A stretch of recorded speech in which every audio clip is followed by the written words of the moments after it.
ones. Taurus, with your ruling planet in the zodiac sign of Cancer, you're not as open about things you feel right now. In fact, you're more protective than usual. You may come across as slightly moody to, to your others today, but it's okay to need a little bit of space.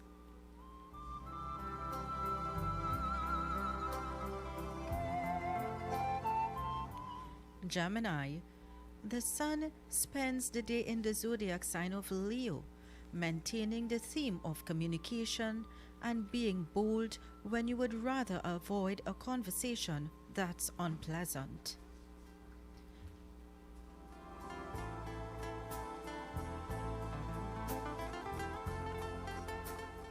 Cancer, with Venus in Cancer activating your possessive side, you might surprise your partner when it's discovered that you even have one. You may find that you're less likely to want to share the time you get to spend with your partner with others. You want your me time to be we time too.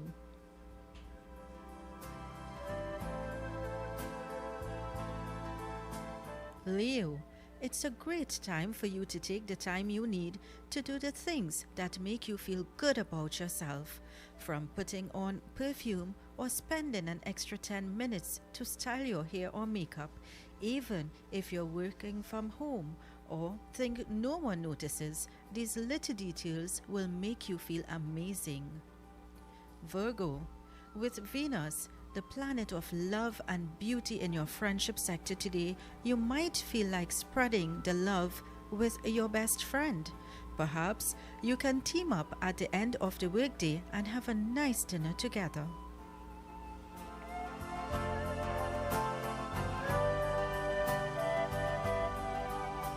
Libra, you may find that you're eager to please your mate. You can do little things that make both your lives easier. Perhaps be the one to schedule the takeout tonight or pick the movie that you'll watch together.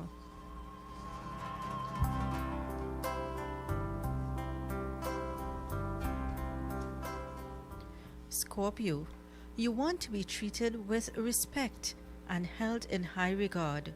It's a great day to listen to a relationship podcast or binge watch a therapist who shares openly about the dynamics of relationships on YouTube.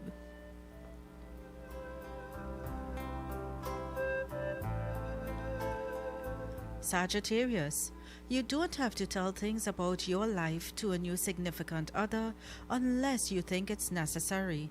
Sometimes you may find yourself in situations where you regret saying more. Less is best.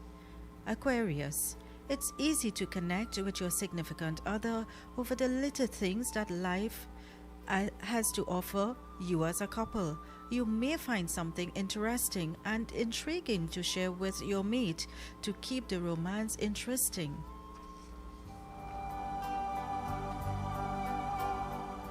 Pisces, today is a great day for doing things that make your relationship special. You may find it fun and interesting to start a new routine that you can continue for a lifetime.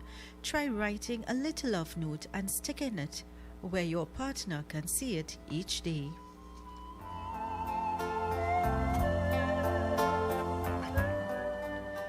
And that's your horoscope for today, brought to you with the kind compliments of Jyoti's Puja Store of Main Road Chase Village for all your puja needs.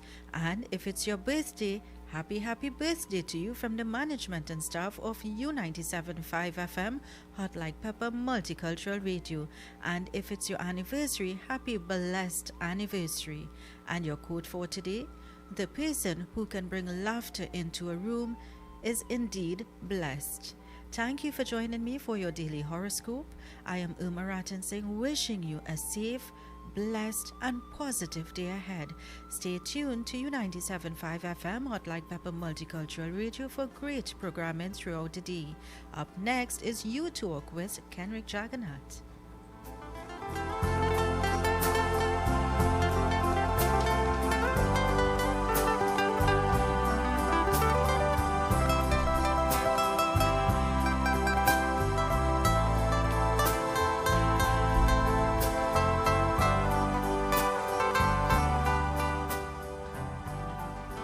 Well, thank you very much, Uma, for today's horoscope. You can look forward to another edition of our horoscope on 975 tomorrow, just around the same time.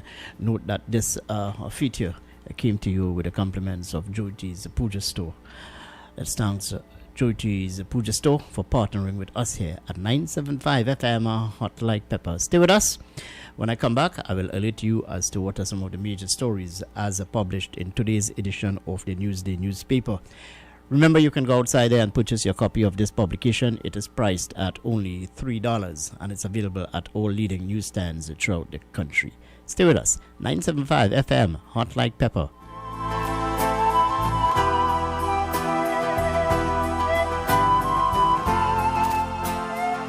Jyoti's Puja Store is your one-stop puja store for all puja, wedding and cremation materials. Also available books, mithai and murtis made to order. Visit Jyoti's Puja Store today and be greeted with the kindest and most courteous staff with best prices and secured parking. Jyoti's Puja Store located at 542 Southern Main Road, Chase Village, Shigwanas. Contact 671-3849.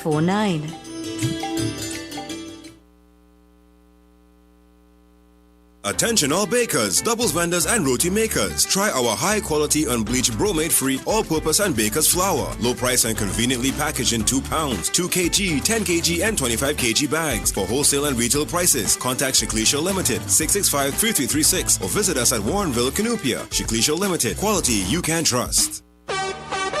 For quality items, visit Super Quality Supermarket of Endeavour Road, Shigwanas, and Trin City Industrial Estate in Trin City, as well as Quality Cash and Carry Supermarket, Cuba Car Park, for all your grocery items, liquor, fresh fruits, and vegetables, not forgetting their bed and bath section, and kitchen appliances for your home. With so many items to choose from, take advantage of our great prices and discounts at any of our 3 locations, Trin City Industrial Estate in Trin City, Endeavour Road, Shigwanas, and Cuba. For quality items, Super Quality Supermarket and Quality Cash and Carry Supermarket.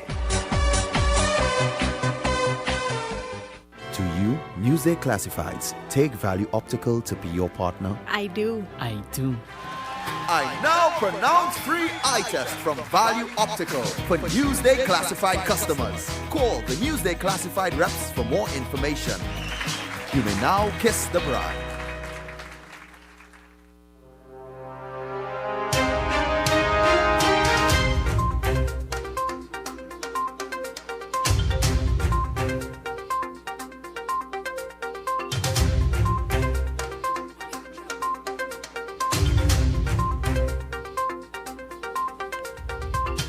Indeed, and a very good morning, Trinidad and Tobago, and thank you very much for choosing 97.5 FM Hot Like Pepper as your radio of choice. The time in the Republic of Trinidad and Tobago is just about 21 minutes here past the hour of 6 o'clock. Let me remind you that time check came to you through the kind courtesy of a radio 975 FM Hot Like Pepper. You're with the morning program, You Talk. Today it's a Wednesday, August 12, 2020. I am Kenrick Juggernaut, and yes, I'll be taking you until the hour of 9 this morning as we look at some of the issues of the day, the challenges facing us here in Trinidad and Tobago. And indeed, we do have a number of matters, a number of areas of concern, which I want to raise with you, the listening audience, this morning. But first, let me keep you abreast as to what are some of the stories as published in today's edition of the Newsday newspaper. Well, on the cover of today's edition, it's 56 pages in total, and there's a very graphic photograph appearing on the front cover of today's edition, showing the United National Congress Public Relations Officer Anita Haynes together with David Lee and also to Khadija Amin, where they held a press conference yesterday as they called on the Election and Boundaries Commission to engage in a recount in 5 constituencies. The banner headline says, "Party keeps faith after loss at polls, UNC sticking with Kamla." That story, the details you can get on page 3. Recounts underway in 6 marginal constituencies. The Election and Boundaries Commission yesterday was set to start recounts in 6 marginal constituencies at the request of losing candidates of opposition parties after Monday's general election. The EBC Communications Officer, Bobby Rogers, said the UNC had requested recounts on behalf of the candidates in St. Joseph, Ahloy Hunt, Tonopuna, David Naked, La Joqueta Talparo, Julian John, San Fernando West, Sean Silvers, and Toko Sangre Grande, Nabila Green, while the Patriotic Democratic Platform has sought a recount in Tobago East. So, as I said, the details you can catch in today's edition of the Newsday newspaper on page 3. Trinidad and Tobago hits 300 COVID-19 cases. Yes, a very frightening figure indeed. The Ministry of Health said 19 more people have tested positive for COVID-19 yesterday. That brings the total number of COVID-19 cases to 300. Trinidad and Tobago now has 153 active coronavirus cases. That story also too is on page 3. Well, as we continue to look at what would have transpired on Monday, general election 2020. Well, although the PNM retained the 2 Tobago seats in Monday's general election, the Progressive Democratic Patriots won the support of a significant portion of the electorate and therefore presents a formidable opposition on the island. Well, this was the view of a political commentator, Dr. Wilford James, as he reflected on the PNM's victory in Tobago. That story you can catch on page 4. Webster Roy looks ahead to THA election, and Cudjoe promises Tobago internal self-government. She's saying that's a priority. New MPs will support UNC leader. Remember yesterday we started that discussion as to the fate, the future of Kamla Persad-Bissessar as a political leader of the United National Congress. Well, a former member of parliament and former member of parliament for San Juan Barataria, Dr. Fuad Khan, he is saying that Kamla's position is secure. Let me just share this with you. Some former UNC MPs were non-committal about whether or not Siparia MP-elect Kamla Persad-Bissessar should resign as UNC political leader after the party lost Monday's general election 1922 to the PNM. Former Barataria Sanmon MP Dr. Fuad Khan said Persad-Bissessar's future as opposition leader and UNC leader is secure with the candidates that she has chosen. Well, I would have mentioned this even when the candidates were announced. Well, you can catch that details on page 5 of today's edition of the Newsday newspaper. And in a sidebar story, former Couva North MP Ramona Ramdial is steering clear from pronouncing on whether UNC leader Kamla Persad-Bissessar should step aside after losing yet another election. Ramdial also would not say if she would offer herself as an alternative. However, she admitted that UNC was in the spotlight, and given Persad-Bissessar's age, succession planning must be a consideration. Now that story you can catch on page 5.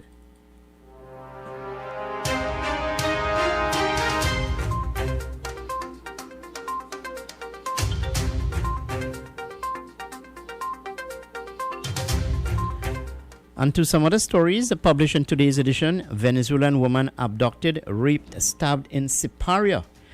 Let me share this with you. An 18-year-old Venezuelan woman who got into a taxi in Siparia to sell empanadas was abducted, stabbed, and left to die in the bushes in La Romaine by a group of men on Tuesday.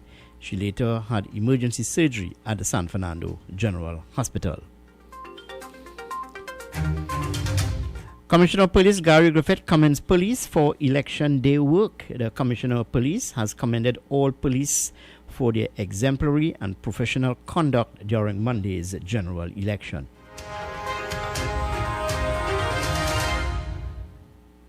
To some other stories as published, smaller parties wonder, do people really want change? Well, of course, these comments and thoughts are coming from Marcus Ramkisoon, who I would have interviewed here. He is the political leader of the Progressive Party and also Nikolai Edwards. They are saying, do people really want to change?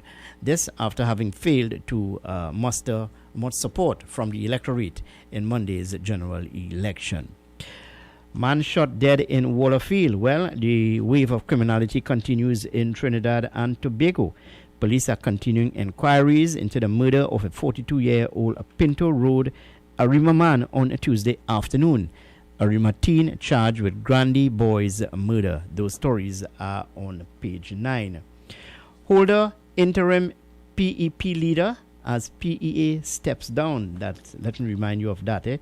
Chairman of the Progressive Empowerment Party, Felicia Holder, said she was appointed interim leader of the party as outgoing leader Philip Edward Alexander intends to stay true to his promise and resign from politics. Well, remember, I think it was in 2018 that Philip Edward Alexander also turned his back on politics in Trinidad and Tobago.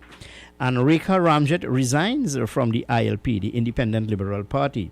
Attorney Rekha Ramjet on Tuesday resigned as leader of the Independent Liberal Party in a statement offering no explanation. This came the day after Monday's general election, when the sole ILP candidate, businessman Jack Warner, failed in his bid to wrest the Lopino Bonaire West seat from the PNM. Brian Manning gives his mom an early birthday gift. Yes, Brian Manning would have won the San Fernando East seat for the People's National Movement. Stabbed ex-councillor happy with UNC victory in Moruga. So those are about some of the stories as trending in today's edition of the Newsday newspaper. Remember, you can go outside there and purchase your copy of this publication. It is priced at only $3 and it's available at all leading newsstands throughout the country. And let's look at what is happening in terms of sports. Well, remember the Hero Caribbean Premier League. Well, that is carded to bowl off next week. And to this end, there's a story appearing on page 54 of today's edition of the Newsday. The story said, if a Caribbean Premier League player leaves the tournament bubble at the Hilton Hotel, St. Anne's, for an emergency issue or otherwise, that may be the end of their 2020 campaign. Over 250 players and officials are expected to stay at the hotel. Everything has gone as planned for the CPL organizers, as all players and officials who have been tested so far for COVID-19 are negative. In a media release yesterday, the CPL said all the Trinidad and Tobago-based Trinbago Knight Riders players tested negative for the virus. So very interesting indeed. Remember, there are mixed views on whether this tournament, the Caribbean Premier League, should be held in this country given the COVID-19 environment in which it is being played. Stay with us here, 975 FM Hot Like Pepper. Let's go to some commercials. And when I come back, well, I'll open the lines where you can call me at 636-7547, 227-5739. 975 FM Hot Like Pepper. A&S Hardware and the General Contractors Limited of 107 Bonaventure Road in Gasparillo. For all your hardware materials from foundation to finish. Not forgetting all your general contracting needs. We have it all at A&S Hardware and the General Contractors Limited. Located at 107 Bonaventure Road in Gasparillo. Just call Tiki Ali at 650-2180. A&S Hardware are wholesalers and retailers of plywood, an assortment of lumber, galvanized pipe, hollow section, and steel. Customers can enjoy special prices on white pine and pitch pine doors. Kathy's Cool Spot Enterprises Limited, number 86 Pearville, opposite the TSTT Exchange in Mayaro. We specialize in all types of meats, dry goods, liqueur, beverages, ice, LPG, gas, motor oils, stationery supplies, and photocopying. We also provide rentals of tents and chairs for your every occasion. Come in and take advantage of our specials at reduced prices on liqueur, wholesale and retail. We are open every day, even on public holidays, for your convenience. TT Post services are available here at Kathy's Cool Spot Enterprises Limited of number 86 Pearville, Mayaro, where our friendly staff will be happy to serve you. Attention all bakers, doubles vendors and roti makers. Try our high quality unbleached bromate free all-purpose and baker's flour. Low price and conveniently packaged in 2 pounds, 2 kg, 10 kg and 25 kg bags. For wholesale and retail prices, contact Shiklisha Limited 665-3336 or visit us at Warrenville, Canupia. Shiklisha Limited, quality you can trust. To you, Newsday Classifieds. Take Value Optical to be your partner. I do. I do. I now pronounce free eye test from Value Optical for Newsday Classified customers. Call the Newsday Classified reps for more information. You may now kiss the bride. Only the people can save the people.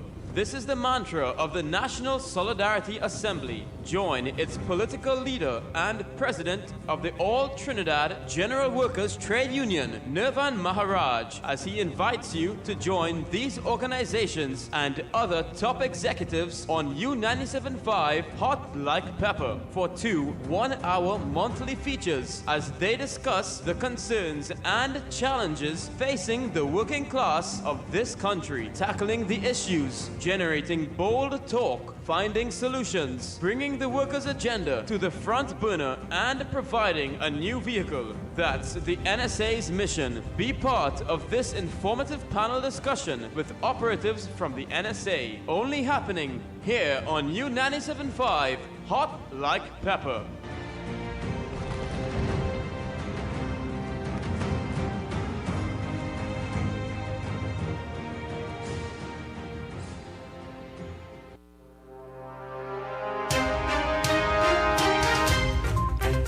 Well, yes, indeed, and thank you very much for staying with us here at 975 FM, Hot Like Pepper. I am Kenrick Juggernaut, and yes, as I said, I'll be taking you until the hour of 9 this morning. As I invite your calls into the program at 636-7547, 227-5739. You can also WhatsApp us at 378-4975. Note that we are live on YouTube at RCLU975, and you can also catch us live on Facebook. Good morning, people. Good morning, and thank you very much for being with us here on this morning's program, the most interactive morning program on the airwaves of Trinidad and Tobago. Well, as I look out of our studio here in Couva in central Trinidad, I can tell you it's a bit gloomy this morning, and the Met Office would have indicated that we can expect some mild to moderate showers during the course of the day. So again, advising that should you want to venture outside, that please walk with an umbrella. A note also too, the Met Office would have said last night or late yesterday evening that there's a presence of Saharan dust in the air. So those of you who are suffering with any sort of respiratory ailments, well, then you need to take all of the necessary precaution. Well, let's look at some of the let's look at the issues of the day. Paula May Weeks, President of the Republic of Trinidad and Tobago, well, she would have postponed the swearing in of the new government.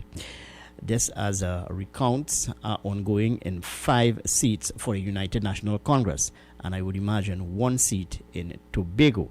So the entire matter of a new government being swearing in is being put on hold. And to this end, Dr. Keith Rowley, Prime Minister-elect, is calling on the opposition leader, Kamla Persad Bissessar, the Member of Parliament elect for Siparia, to not make Trinidad and Tobago into a situation resembling that of what would have transpired in Guyana. Remember, Guyana would have held its election on the 2nd of March, and only about 2 weeks ago, President Irfan Ali would have been announced and ushered into office.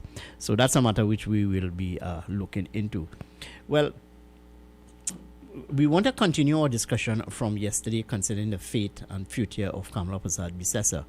Well, she said that from all reports she is not stepping down, and there are some who are saying that there is no reason for Kamla Persad Bissessar to step down, while some are saying that it's time for her to step down.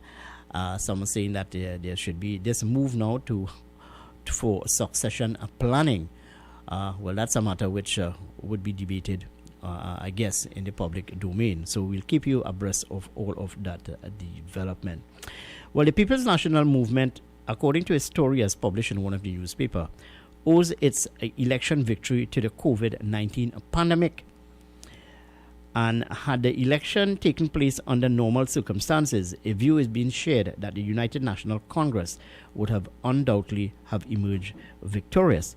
This is the view being shared by former Member of Parliament for San Juan Barataria, Dr. Fuad Khan, who said the PNM rode the wave of fear over the virus all the way to the polls. The PNM secured 22 seats to the UNC's 19 seats, according to unofficial results. Well, today, as I said, recounts are ongoing in 5 of the constituencies for the United National Congress. These constituencies are San Fernando West, Tonapuna, St. Joseph, and also to La Joqueta, Talparo. Those are the constituencies where, and I would also imagine in Toko Manzalena, these are where the recounts are ongoing as of today. So yes, according to Prime Minister Dr. Keith Rowley, recounts won't change anything. UNC delaying the process. The Prime Minister, Trinidad and Tobago, not Guyana. Let me share this first paragraph with you. The United National Congress is trying to Guyana-ize the Trinidad and Tobago general election, but Trinidad and Tobago is not Guyana. So said Prime Minister Dr. Keith Rowley as he responded yesterday to news that the UNC was seeking a recount in 5 constituencies and that its lawyers were compiling a list of irregularities which the party said occurred during the polling process. So that's an interesting development taking place there. And candidates surprised at San Fernando West recount starts. Yes. This from Nikolai Edwards, who would have contested the San Fernando West seat. He is remaining very surprised as San Fernando West engage in a recount process. Well, there's another interesting development taking place in the politics of the day. You know, remember some of those people who would have won their seats at the general election. Some of those individuals would have been mayors and what have you. Well, my understanding is that there will be by-elections coming for these seats. And let me mention to you that the 3 are Shagona's mayor and councillor for Kunupia, Vandana Mohit, Point Forting mayor Kennedy Richards. These are just about the 2. And also the councillor for, he's also the councillor for Hollywood, and Arima mayor Lisa Morris Julian, who is also serving as the councillor for Dabadi O'Meara. On Monday, Mohit won the Shagona's East seat for the United National Congress. Richards clinched the Point Forting seat for the People's National Movement, and Morris Julian took the Dabadi O'Meara seat under the PNM banner.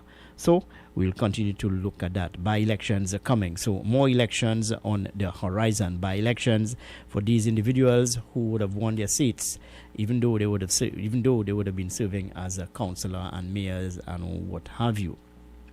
All right, let me take this call on the line. Hello. I'm sorry to miss your call, but you need to call me. Well, as expected, some of those politicians, political leaders of various parties who would have failed to impress or failed to get the necessary support of the poll, well, they would have tendered their resignation. Note that Jack Warner would have said that he is now resigning from politics. So too Rekha Ramjit, the ILP political leader. Let's take this call on the line. Hello, good morning, and welcome to 97.5. Good morning. Good morning, Mr. Kenrick. I want to touch on something you said a couple of days ago. I hope I'm not out of line here. Go ahead. Because very few people know that there were Naparima South and Naparima North. Yes. Yeah. Do you know what happened to Naparima North or South? Would they merge in one seat, or one South went into another constituency? Or I would like to really know what really happened to the both seats. Where did one go to, where did one went? Okay? All right. Well, thank you very much. Bye.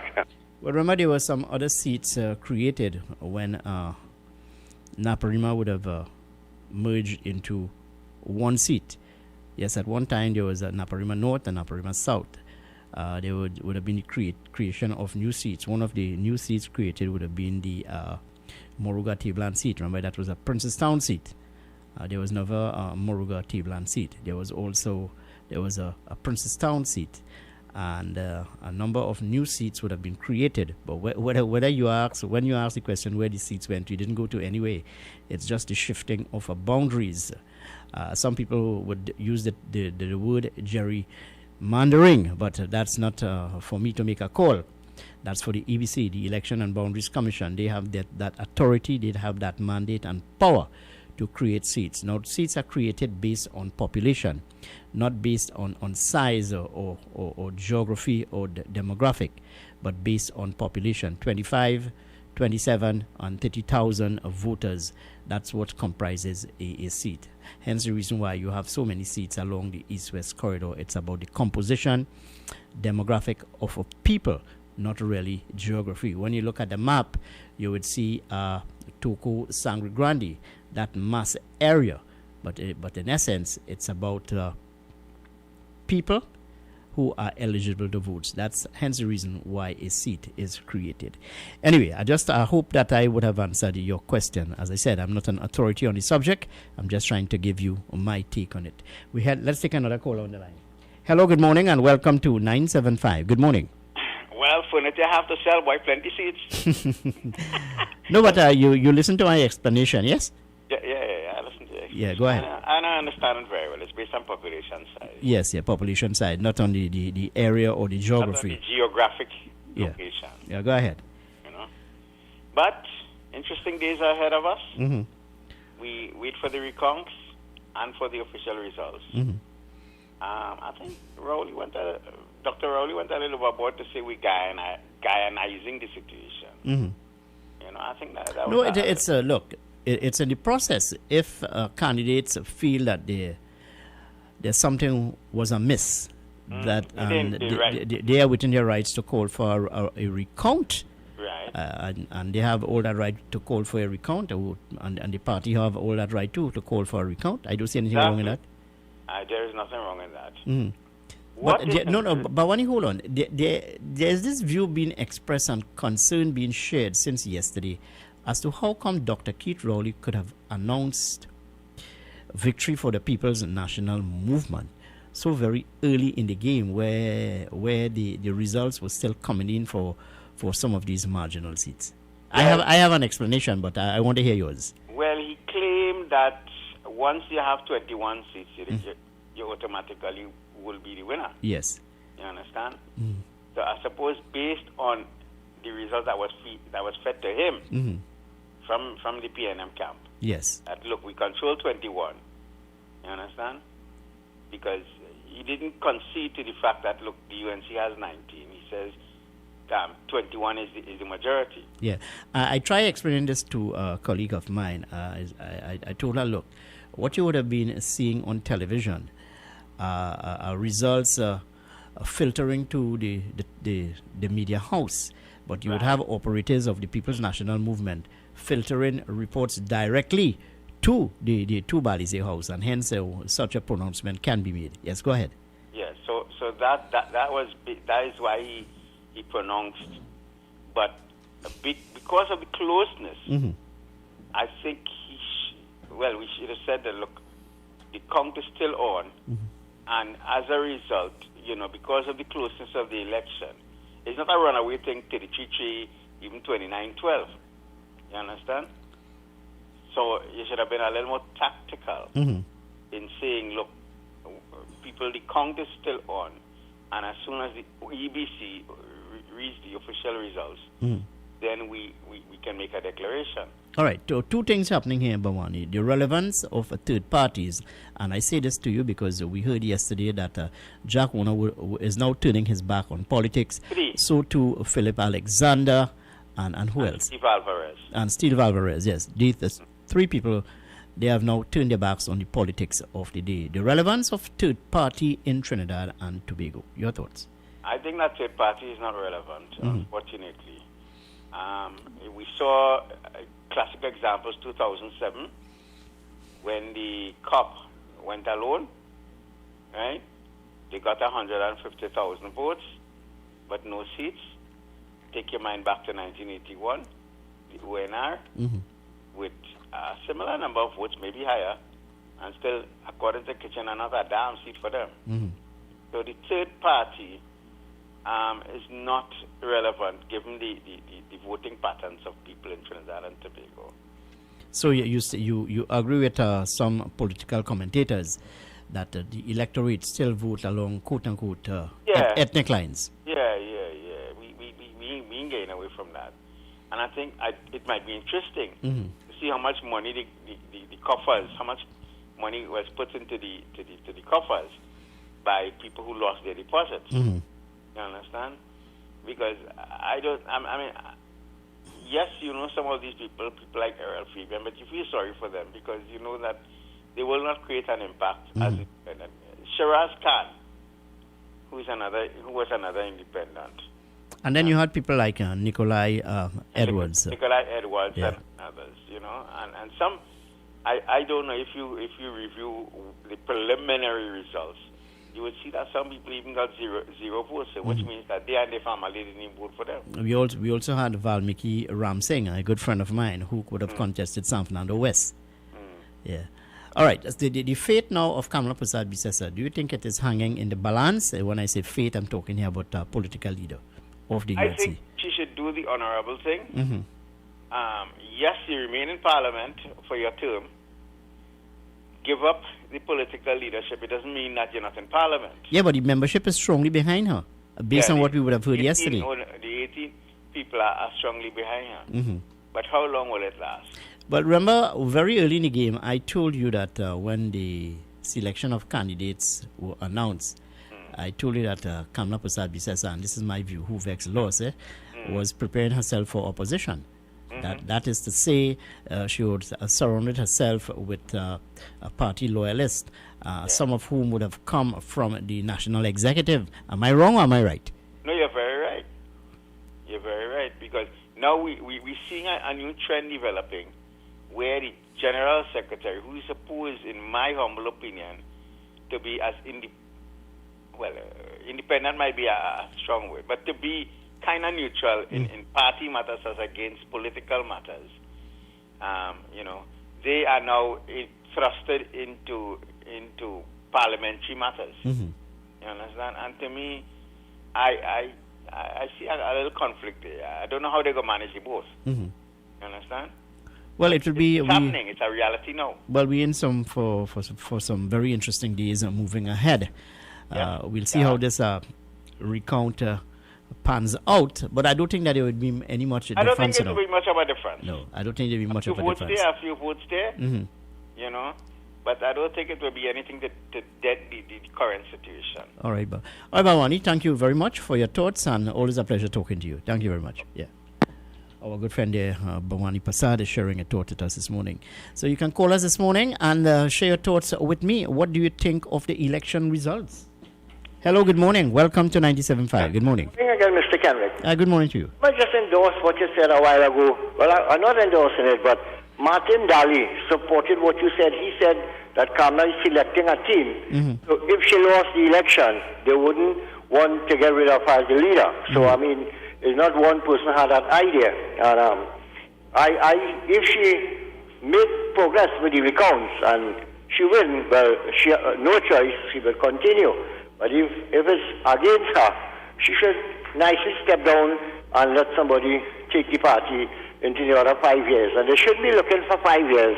The UNC should be looking to get this government a call election within 2 years. People can't wait another 5 years. That is 7 under this government. And probably the opposition, because the country is heading nowhere. So I say, I would like to see somebody strong in Parliament as a senator, because she don't have anybody with the experience. She don't have anybody with that. You don't have a Ramesh here, you don't have a Bo, you don't have a Prakash, and so going down the road. And they really have to examine themselves for the sake of the people, not no individual, the country. And the opposition, they have to keep the government on its toes and try to pull them down. Thank you very much. Yeah. All right. Well, thank you. Well, you made a very interesting observation. Talking about succession planning. Who next in line? That's the big question. Hello, good morning. Welcome to 97.5. Good morning. Good morning, General. Hi, good morning. What's happening? Good morning. But, everything you say from the coronavirus come up to this, the politics. You're saying the right thing. Who does listen to you? No, hold on. So I should give myself a tap on the shoulder then? No, you should go into politics. Really? Yeah. Because you're saying the same thing. You're saying the same thing all the time. I know. Who listens? No, I coined a term called political insurance. And some people may not have been able to appreciate and understand what I meant by that, political insurance. Go ahead. All right. I'm saying that if she had a step down, she could pull Rodney Charles. Rodney Charles? Rodney Charles older than she. Well, is what? So we selecting someone, or actually succession planning is based on age? That is the way she's going. Because you tell me what's your whole UNC party and tell me that you want to pick a leader out of everybody. Let's say Kamala say, I'm pulling out and I only hold my seat. I want somebody to be opposition. Who should have put Khadija Ahmed? No, but hold on. The Kamala Prasad-Bissessar, as reported, is stating that she's not stepping down. The hierarchy of the United National Congress, they have thrown their support behind her. They're saying that there's no need for her to resign or step down. That is why she picked them. To put it to say so. But the point about it, let me say she changed her mind. But there's another view being shared that Kamala Prasad-Bissessar, the party itself would have been treated unfairly. And this is not my opinion. It's a view being shared by people outside there. That because of the quote-unquote, the cutting up of the boundaries and the cutting up of the constituencies and so on, would have given the People's National Movement an edge. Now, that's not my opinion. So in essence, go ahead. So what happened? I said it again, and I want to continue to say it, but I'm going to make people remember. When you get 29 seats in Parliament, the first goal for coming up to the 5 years is to study how you're going to win. Even if you lost 3 seats, you'll get 26. Now your first goal is to study. Look, you see me as opposition leader, they could wipe me out in the east-west corridor. So here what? By 2019, I'm going to make sure what I have to do, and when I don't check, I will get so and so and so much and so much and so much. She did not do that. And that's why today she hasn't done that. So, are you there? Yeah, I'm here with you. Go ahead. Yeah. So that is the problem that she faced. She did not fix herself for another 5 years. She thought spending money and giving her money and calling this contractor and calling that contractor and keeping meeting with them going to get she somewhere, going to get her somewhere. And then I don't know who was she advising she, but she should put them advisor in fire, because from all now, she should understand that them advisors that she have wasn't advising she in the right way, or she wasn't taking the advice or some kind of thing. So the point about it, you're going to do a recount.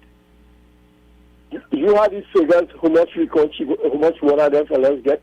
And there's thousands of votes she going to recount by. And the member of parliament, as far as I know, even by 3,000 votes, I think. You're going to recount that. All about your recounting. So the people who you have there, sit down, listen to you, or check in with you. You don't trust them like that they say the right thing. Anyway, let me see what's going on. All right, well, thank you very much.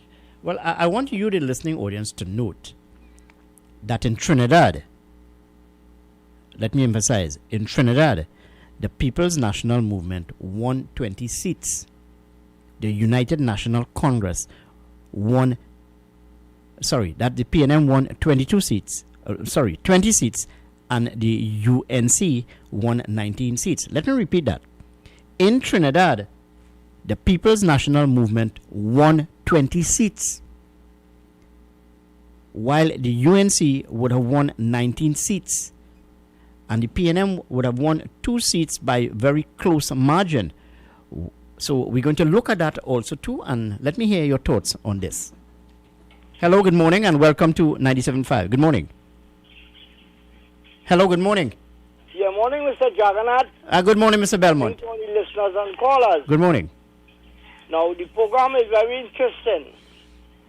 But if you following politics for as long as I am following politics, you will see the only thing Mrs. Bisesa didn't do, that she couldn't do, was to change her race. Now, it is difficult to understand. After two political parties, the main two political parties vying to, according to the saying, for Whitehall, one offer you a box of goodies, everything in place, well measured and well put together, economic, this, that, factories, everything in place, and put it on a program and bring it forward. And the other one talking about how much they thief and how much they thief, and they were returned. So you have to understand that not only Mrs. Bisha's MPs will support her, but everyone who has a genuine love for the UNC would support Mrs. Bisesa, because she couldn't do more. But at this stage, I agree with the commentators that she should look for a new leader, and she should look for one of those people in the university, somebody bright and somebody who can take her place, because no one in the party there can really replace her, in the sense that they don't have the ability to really know what she knows and what she can put out into the field. All right, so Mr. Belmont. Someone who have been sometimes critical of her, sometimes in favor of her, and someone with a good knowledge about running a country. All right, Mr. Belmont, I'm sorry. Have to be in Parliament right now, but certainly the political leader has the prerogative to bring in anyone she wants. All right, well, let's leave her and to be groomed. We have to leave it there for the time, Mr. Belmont, because I'm up to the 7 o'clock newscast. Stay with us here, 975. Time has come. New 97.5. Make it your choice. Something for everyone. 975 FM. Music for you. It's all about you. New 97.5 FM, Hot Like Pepper, Multicultural Radio. Power to the listeners.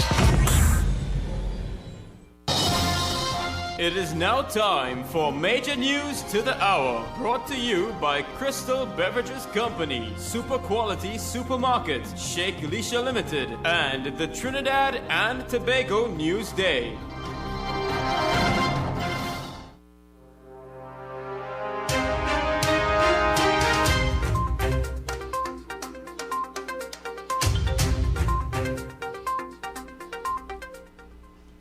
This is the 7 a.m. news on U97.5 FM, Hot Like Pepper Multicultural Radio. I am Irma Ratan Singh. Good morning. Former United National Congress councillor Philip Gonzalez remains warded at the San Fernando General Hospital in a stable condition and showing signs of improvement. 58-year-old Gonzalez was stabbed around 9:30 p.m. on Saturday in Moruga. The incident was posted on social media. According to reports, the victim was sitting in a maxi taxi parked at the side of the main road when a man entered. There was a confrontation between Gonzalez and the suspect, following which he was stabbed 4 times to the right side of the chest. However, Gonzalez raised an alarm and was taken to the Princestown Health Facility, where he was treated before being transferred to the San Fernando General Hospital. Police have been given details on the suspect, and an arrest is said to be imminent.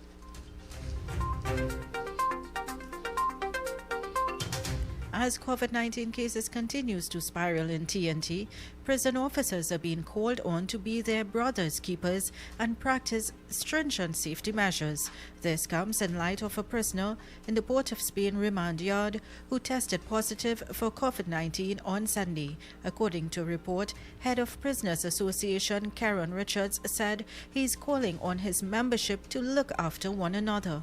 However, on Monday, the Trinidad and Tobago Prison Service confirmed that a prisoner tested positive for the virus. The prison service said safety measures have been implemented to prevent the spread of the virus. The prison service said an emphasis has been placed on members of staff to not report for duty if unwell, as they are in contact with members of the external community. They are advised to seek immediate medical attention.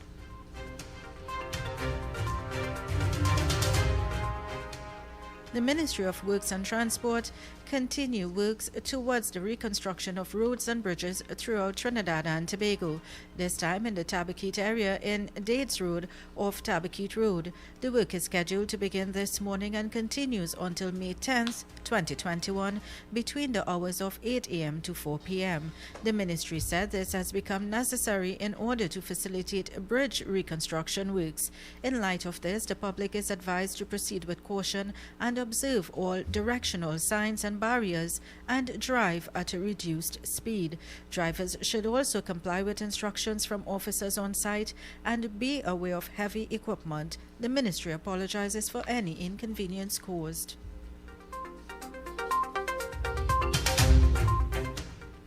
Two missing persons have been found. Missing teen Chanel Charles has been found. 18-year-old Chanel was reported missing on August 9th.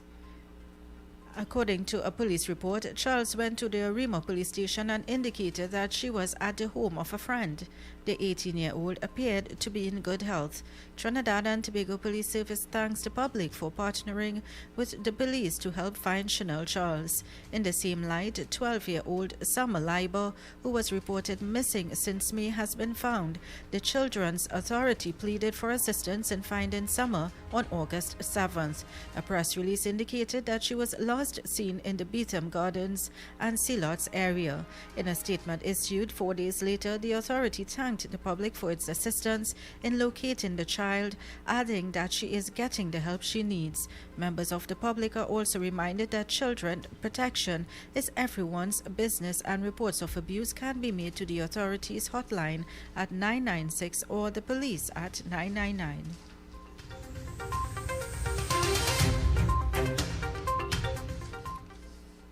And moving on regionally to St. Lucia. St. Lucia is facing significant increases in the reported cases of dengue, according to the Ministry of Health and Wellness.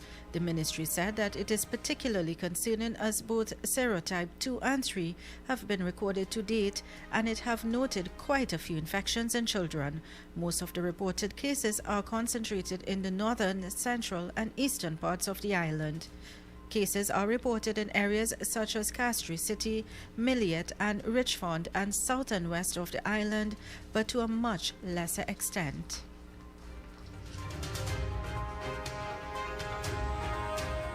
And as we switch across the globe internationally to the U.S., a shooting occurred near the White House yesterday while President Donald Trump was conducting a televised news conference and had to be escorted out of the briefing room. A uniformed security officer is said to have shot and wounded a man during the confrontation. The White House complex was not breached and no one under the Secret Service protection was in danger, said Tom Sullivan, chief of the Secret Service Uniform Division. Law enforcement officials were trying to determine a motive and authorities were investigating whether the man had a history of mental illness. Trump had just begun a coronavirus briefing when a U.S. Secret Service agent escorted him from the briefing room.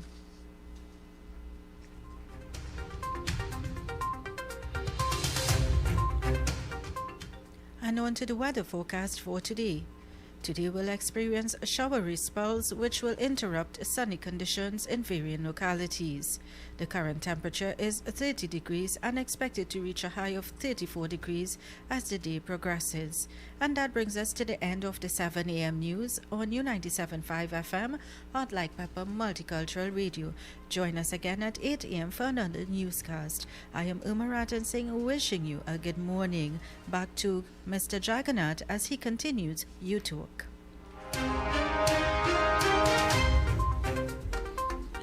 Well, thank you very much, Uma, for today's 7 o'clock newscast. As we continue with our program right here on 975 FM, Hot Like Pepper. Just about 9 minutes here past the hour of 7 o'clock, and that time check came to you to the kind courtesy of Radio 975 FM, Hot Like Pepper. Stay with us. When we come back from these messages, we'll continue with today's edition of the morning program, where you can call us at 6367547 2275739. Stay with us here.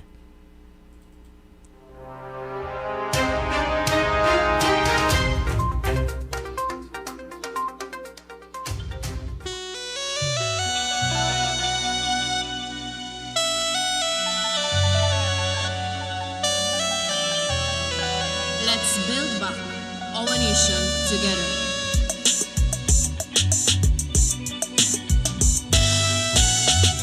Now the election back and I die away.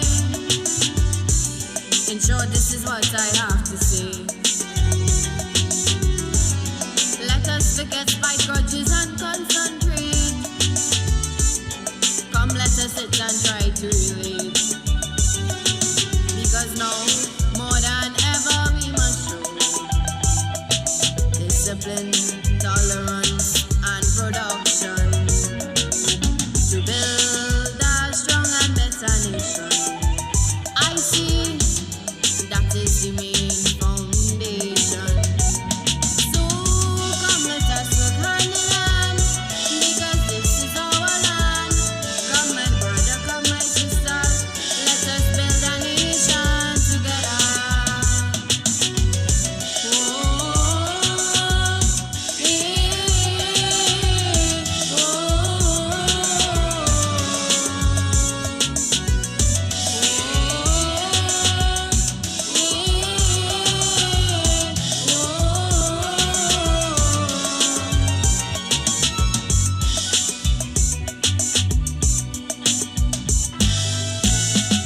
Remember, the key to success is working hard.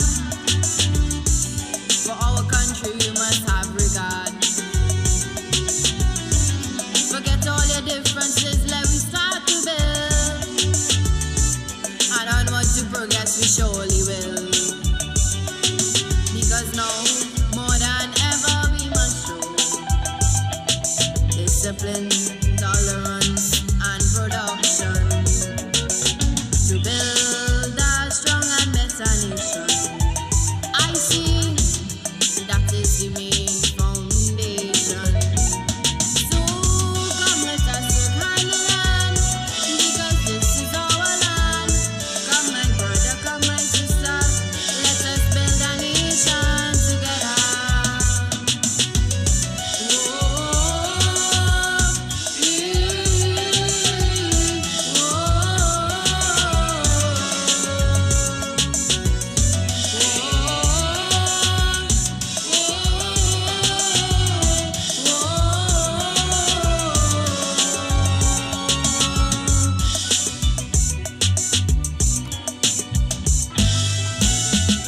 So much of things that we need to see about.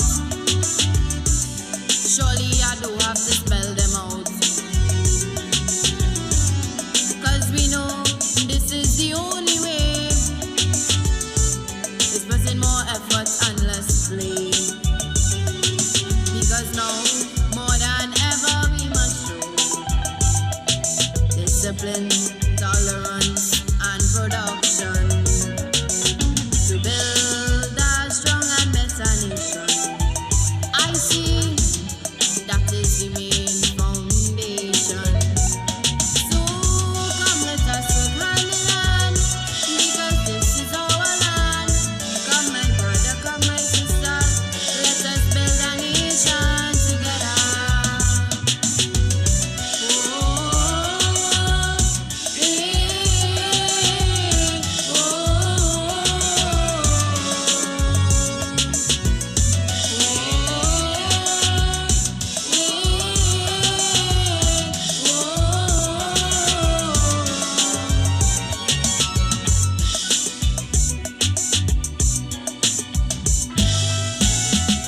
This also goes for every Trinbagonian who want to live in a foreign land. Now is the time to come home and do something, instead of staying out there and freezing. Because now, more than ever, we must show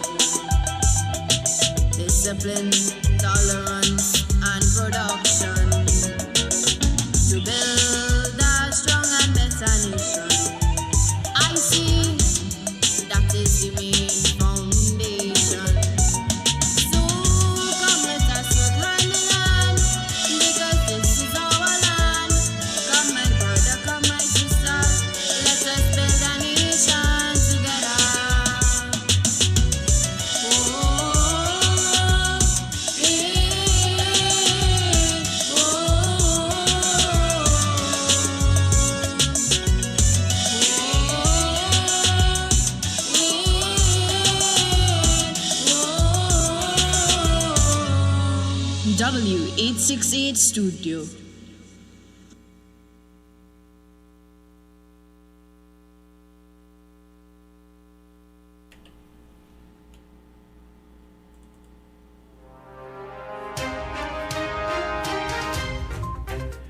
Yes, indeed. Just trying to keep you a bit entertained this morning with a beautiful and lovely selection there by 13-year-old Trishana Sukdev out of South Trinidad.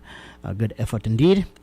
And a remake of Merchant, Let Us Build a Nation Together. Good job indeed, Trishana. Thank you very much for reminding us that, yes, as a people, we need to build a nation together. Stay with us here, 975 FM Hot Like Pepper. Let me go to some commercials, and when I come back, we'll continue. Stay with us. Attention all bakers, doubles vendors and roti makers. Try our high quality unbleached bromate free all purpose and baker's flour. Low price and conveniently packaged in 2 pounds, 2 kg, 10 kg and 25 kg bags. For wholesale and retail prices, contact Shiklisha Limited 665-3336 or visit us at Warrenville, Canupia. Shiklisha Limited, quality you can trust. A&S Hardware and the General Contractors Limited of 107 Bonaventure Road in Gasparillo. For all your hardware materials from foundation to finish. Not forgetting all your general contracting needs. We have it all at A&S Hardware and the General Contractors Limited, located at 107 Bonaventure Road in Gasparillo. Just call Tiki Ali at 650-2180.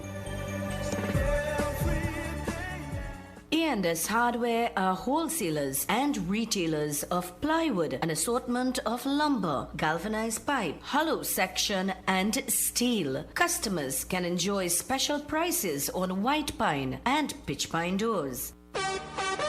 For quality items, visit Super Quality Supermarket of Endeavour Road, Chaguanas, and Trin City Industrial Estate in Trin City, as well as Quality Cash and Carry Supermarket, Cuba Car Park, for all your grocery items, liquor, fresh fruits, and vegetables, not forgetting their bed and bath section, and kitchen appliances for your home. With so many items to choose from, take advantage of our great prices and discounts at any of our 3 locations, Trin City Industrial Estate in Trin City, Endeavour Road, Chaguanas, and Cuba. For quality items, Super Quality Supermarket and Quality Cash and Carry Supermarket. Greeted in the wonderful name of Jesus. My name is Bishop Kelvin Khan from Endurance Ministry International. Our new location is in Railway Road, Londonville. You can tune into 97.5 every Sunday morning from 6 a.m. till 8. Tell your nanny and your nana, your chachi, your chacha, your grandpa, your grandma. We need to pray for our nation. God bless you. Thank you.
Yes, indeed, and thanks for staying with us here on 975. Well, I've been trying to get in touch with one Rika Ramjit, who was the political leader of the Independent Liberal Party, and so too Anita Haynes, the public relations officer of the United National Congress, and MP-elect for Tavakit. But thus far, I would have failed to get them on the line, but during the course of the morning, I'll try to get some thoughts coming from these people. Hello, good morning, and welcome. Yeah. Okay, I'm sorry to miss your call. You need to call us back, 6367547 5739. You can also WhatsApp us at that 3784975. Note that we are also live on YouTube at RCL U975 and also on Facebook. I have a caller here on the line. Hello, good morning. Welcome to 97.5. Good morning. Good morning, Johnny. Good morning. Well, I didn't hear from you for a long while. Chris, what's going on with you? Boy, I was a stress situation. I stopped breathing and I had a resuscitation. So what's happening? What's happening? Well, good to hear you on the air. Go ahead. Yeah, this thing with the politics right now. Mm-hmm. I find people are very, very unkind to Mrs. Bissessa. I agree with you. A situation is taking place right now. There's a process taking place. You know what reminds me of? Mm-hmm. You know, in a Western movie, you see the vultures coming for the victim. Mm-hmm. But the vultures wait and a person start to die. No, and note also to Chris that the United National Congress would have contested these seats in Trinidad. Yes. And they would have won 19 seats as opposed to the People's National Movement winning 20 seats. Exactly. And she got the popular votes too. And more than that, the party itself would have lost 2 seats, according to the figures in front of me, by 500 and 700 votes. Yes, and you know something, before the election, I remember I told you in the station here, there were people in the party and outside the party who were fighting that the tooth and nail before the election, praying to God she would lose the election to remove her. Well, I admit that the Kamla Prasad Bissessa would have made certain comments on the political platform which may not have gone down too well with the population. But in essence, I would imagine that she would have done pretty well indeed, given all of the disadvantages that she would have faced. Go ahead. She most certainly did not tell something. These vultures, political vultures, out there attacking the lady and died. She's not dead yet. Mm-hmm. She has a process going, but it's done to come to can't kill her. Vultures, as far as I'm concerned, political vultures. Mm-hmm. Why they don't stay in their own business? They're people. No, not in the party, you know. No, I ask the question: if it is that there are many who are calling for her resignation and asking the party to push her out, who next in line? Or for me, a suggestion. They have the family, they have the members, they have parties outside, just waiting to push out and form a parallel organization. The normal thing with the UNC politics. Mm-hmm. You go back in the UNC politics and see coming from the time immemorial. They always pushing somebody out to take position, and they always messing up things in this place. As far as I'm concerned, anybody who opposed Mrs. Bissessa, they should get one stinking vote. From a party, they'll get one vote. You should just go and spit on them. It's time people get to do. You don't do that in this place. So the PNM, they stand with their people. Look at Pelvi Boggles and Dr. Rowley. Mm-hmm. They had a big scale attack on each other. What happened today in this case with the UNC? From the time Basil Pandey lose the election to Prasad Bissessa, she became the biggest criminal in the whole world. And he has stopped attacking them from then to now. So as far as I'm concerned, Mrs. Bissessa, you stay right there, madam. You stay right there, you have my support. Mm-hmm. And all them political vultures, let them go to hell. Thank you very much, guys. Oh, well, thank you very much, Chris, for your thoughts with me this morning. And this is what I'm trying to impress upon the people of Trinidad particular, not focusing also on Tobago. The 2 Tobago seats would have been fought by the People's National Movement and also by that party led by Watson Duke. But I have this caller here on the line. Hello, good morning. Welcome to 975 UNC. Good morning. Mr. Jagannath. Good morning.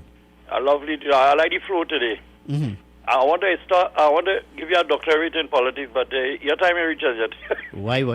No, it's some of the ideas just come with suggestion. No, I the point you make before the news. Mm-hmm. This election was a very close election. It was, because listen to me, La Hoqueta Talparo, the UNC would have lost that seat based on the unofficial results by 500 votes. Yeah. They would have lost St. Joseph by 700 votes.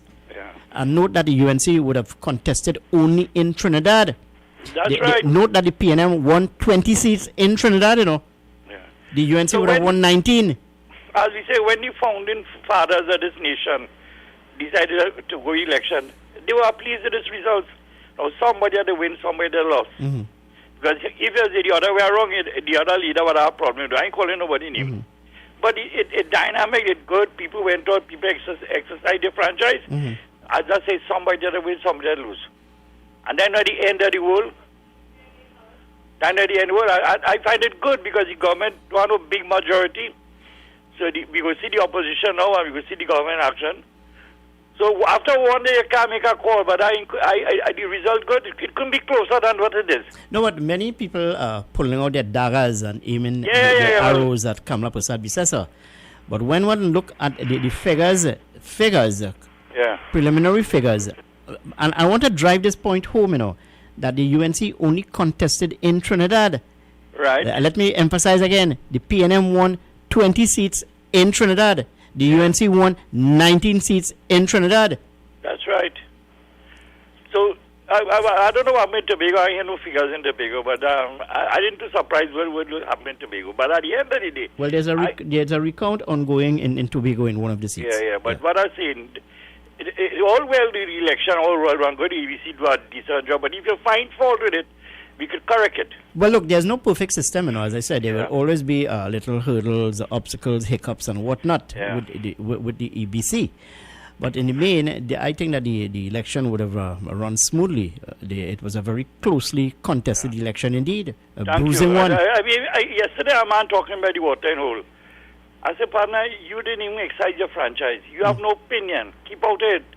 When I watch your finger, I don't know ink. He say nobody doing president. I said, you stay as is. Don't give nobody advice. You didn't take part in the system. You relax and cool yourself. But there are people that will go wrong and want to push a drive away and drive away. But the very people who talking don't contribute nothing to this country. Well, it's a system. It went at an election. Somebody had to win somewhere, and we have a government. Well, hold on. Based on what I am seeing in front of me, that the People's National Movement would have won this election by 1,200 votes.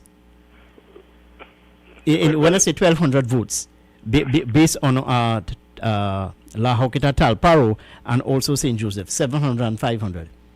Well, they are checking Tobago by chance. No. I'm talking about in Trinidad. Yeah, well, whatever it is the will of the people, and you have to respect that. Mm-hmm. Who want to come out and I agree, Chris? No dagger pulling now. It's time to start and go again because we have some serious problem coming in this country financially. That's how. Well, in my opinion. You don't make a change for change's sake, you know. Yeah. You make a change that is tangible.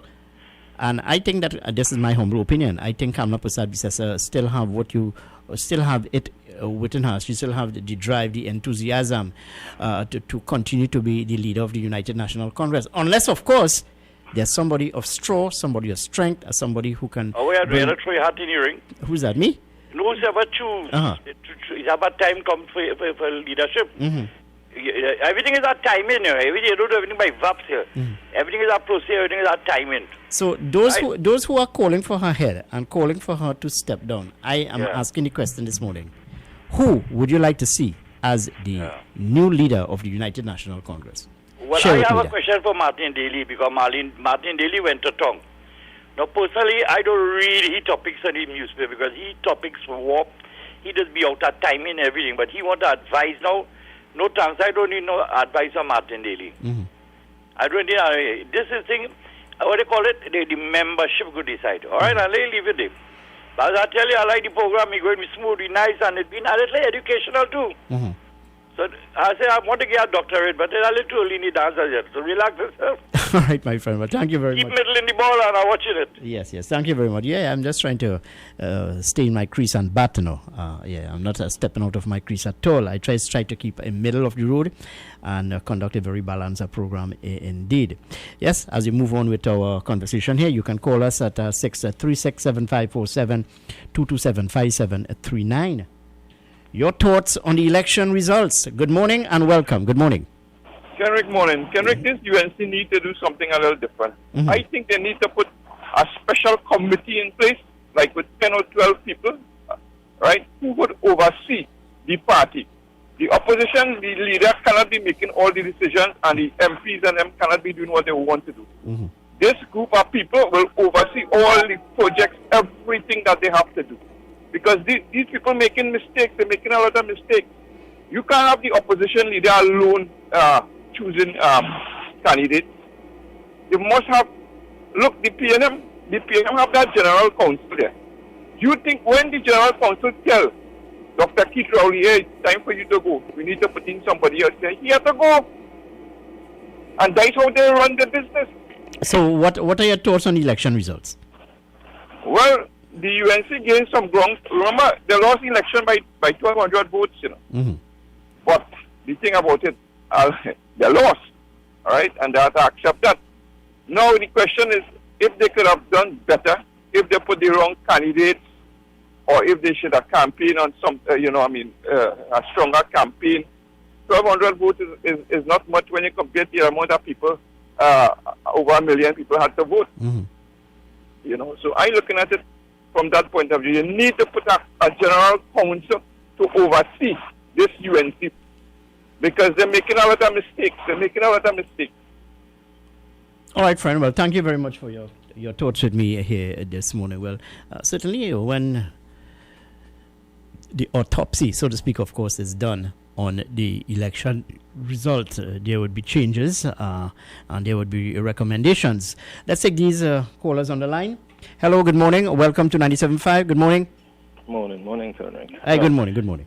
I know they're still doing evaluation of the results, but it's not fair to say at this point in time that UNC did gain ground in this election. I don't think so, you know. I think generally there was a significant reduction in turnout. Mm-hmm. Well, we still have to wait and see the official figures coming from the Election and Boundaries Commission, the percentage of voters and the official results of votes for various candidates. But based on the preliminary reports we have in front of us, that the La Horquetta Talparo seat was lost by just about 500 votes, so to St. Joseph by 700 votes. Yeah, and I agree, and I don't think that really is because the UNC made ground. I think that is because that in those areas, I think people would have lost favor with the PNM, and you had a lower turnout. So what is needed in terms of a UNC's leadership is someone who could woo the undecided voters or people, as you would say, on the fence line. Yeah, but until we have that, then you could say that you have a really good chance of a leadership, winning that particular seat. No, but I don't have the empirical evidence to support my argument, but it is being bandied about that whenever an election is called, that both parties starts with a percentage of votes because people will vote according to ethnicity. And I agree with you. You need to cross that border to get the undecided to vote in your favor. You understand what I'm saying? Yeah. And that's my point. You need a person in leadership. Mm-hmm. And let's say in this case talking about the UNC. So are we saying that are you saying that the leadership of the UNC would have faltered and it is need to be measured now? Is that what you say? Yes, you want leadership that would cause the undecided to come on your side. Mm-hmm. If you cannot do that, then you have failed. Mm-hmm. So what we're talking about, the UNC gaining ground, I don't think that is the case because there has generally been a lot of people just didn't vote because they did not know who to choose between the two of the roles of the leaders. Well, I agree with you. There's a percentage of the electorate outside there who are dissatisfied with governance, who are fed up with from one to the other and just decided to stay away from the polls. Yes. So just before I go, my point is, just to reiterate, you need a leadership that could woo the undecided. If you don't have that, you don't have good leadership and you cannot win an election easily. All right, well, have a good day. All right, well, thank you very much for your thoughts with me here this morning.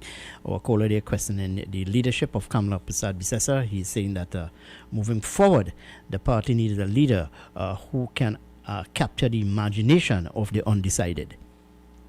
Hello, good morning. Welcome to 97.5. Good morning. Good morning, Kenrick. Good morning, Tobago. Good morning to you, Larry. What's the weather like in Penal DB, boy? No, I'm not in Penal DB right now. In Arima here by the racetrack. Mm-hmm. And we have some heavy clouds passing over with a slight drizzle thus far. Mm-hmm. Before I go into the election results and what people are saying about Kamla Prasad, etc., Kevin, I just want to draw something to your attention. Remember Saturday we had some bad weather? Mm-hmm. Kenrick, when I came out of my home and I noticed that a lot of rain is falling and stuff, and I called a number of people who I know that the list that I have in case of a flood, I decided to drive out to see if people want help. Kenrick, when I passed by the ODPM office Saturday morning, it was locked, just closed, nobody. And the weather people did give information about severe weather will be changing. We may expect flooding, we may expect Line Street flooding and stuff. And I was very, very upset to know that the Met Office gave the bulletin out, and yet an arm of the ODPM in my community did not have anybody in their office to stand by to take calls or to assist anybody in that type of a weather. And we saw flooding taking place within the Barrackpore, the Penal area and stuff. And I was very, very much upset to know that the ODPM, that arm of the ODPM in South, did not have anybody on board. I really, really, really was upset that. And you know what? It was the election weekend, and everybody was busy campaigning and stuff. Even whether they didn't keep them back, but people who suffered in the flood and experienced some bad weather, they understand what I'm speaking about. Okay. To each his own. If Dr. Rowley didn't win the election, he would have been saying the same said thing of the United National Congress. He wants a recount and X, Y, and Z. Leadership, the last caller hit the nail on the head, Kenrick. I would believe that leadership have a lot to do with people deciding to vote in this country. Number of things that were said on the platform on Kamla Prasad Bisessa's behalf that people didn't take seriously. Some of them was offended. I mean, I talked to a number of people who are UNC supporters, and they was very much offended in such a way that when the PNM heard about it, they lashed back. But when Dr. Rowley talked about the race card, I think people in this country forget in the last election prior to this one about the Calcutta ship in Tobago. And Dr. Rowley was calling for pull up some of the ads that the UNC was making and highlighting. But then why Dr. Rowley did not correct the person who made that statement about the Calcutta ship in Tobago? You see, we have a pulling and tugging in this country in the political arena. No, but race and ethnicity has always been a part of our electoral process. And that is why we will never go forward, Kenrick. That is why we will never go forward. What we need are leaders who can unite the two major races across that ethnic divide. That is what we need in Trinidad and Tobago. But that is pure talk. That is not going to happen. That is not going to happen. And that is why we will continue the way we are going, because we do not tend to change our culture and our mental thinking capacity. That's why we will end up with this. Now, hear what? I said it before the election. Whoever wins this election, Dr. Rowley was running this country under the past 5 years. I still survive. But no matter how hard it was, I still survive. And this is how I look at it in my perspective, Kenrick. And if he's elected back by the majority of people... Larry, it's not about surviving, or survival. It's about enjoying the resources of this country. That the resources should filter down to every Trinidadian and every Tobagonian. The resources must not be filtered only to a select few or a select group.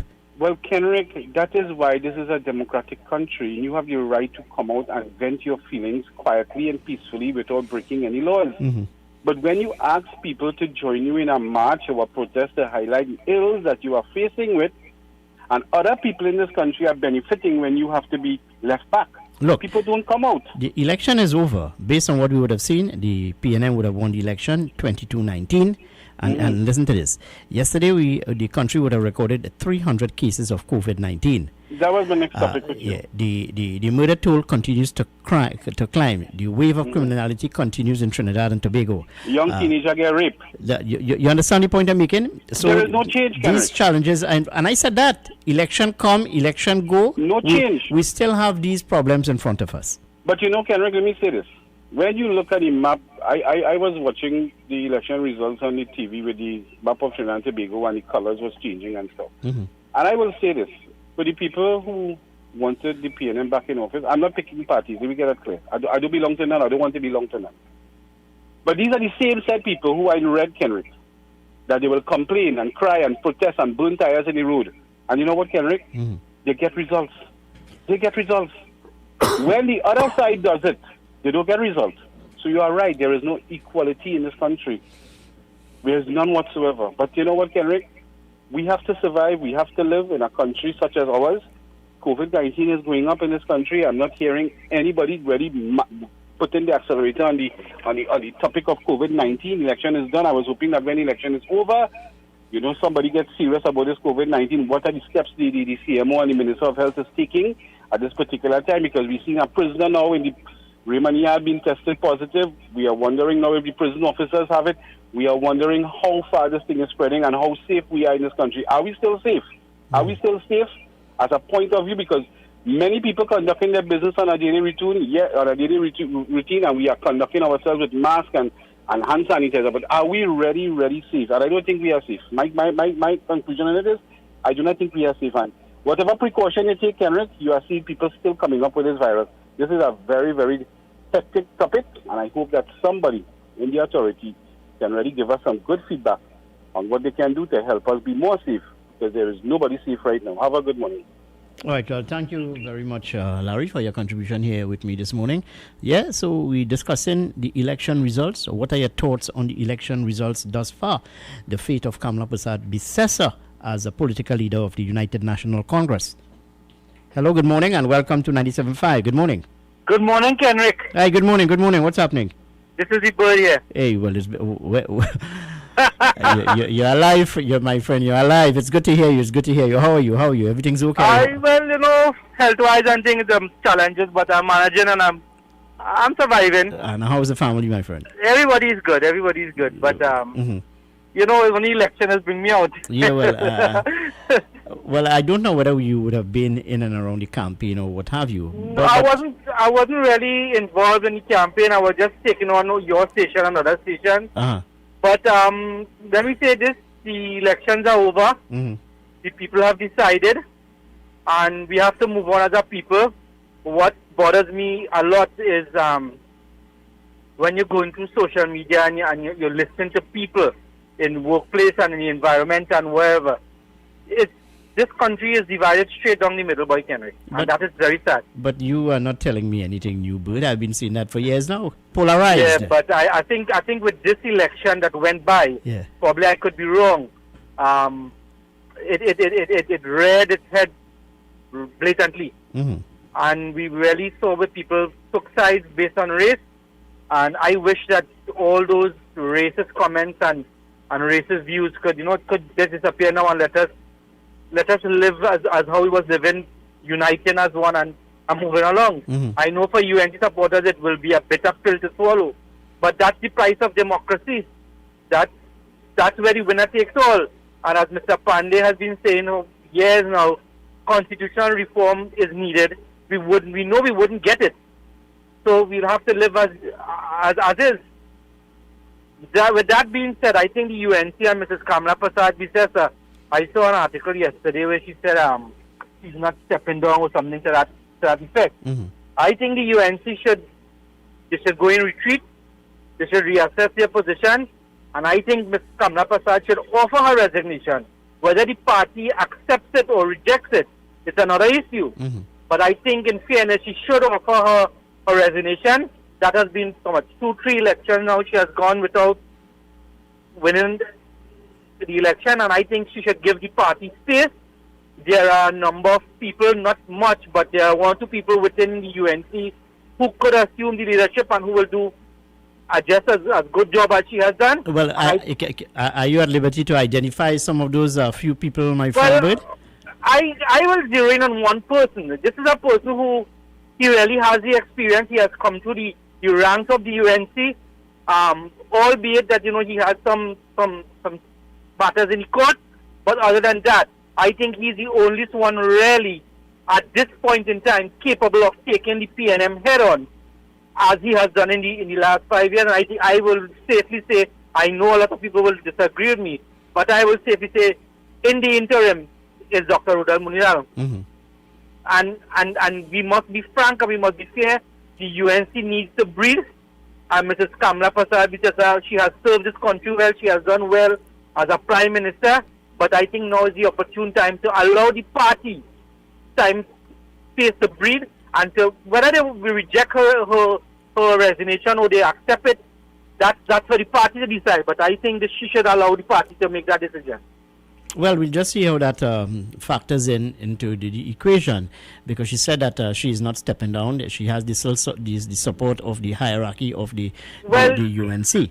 Well, Kendrick, you see, that goes back to the selection of candidates in the election. Mm-hmm. And I told a lot of people this. I saw what Mrs. Prasad Bethesda was doing.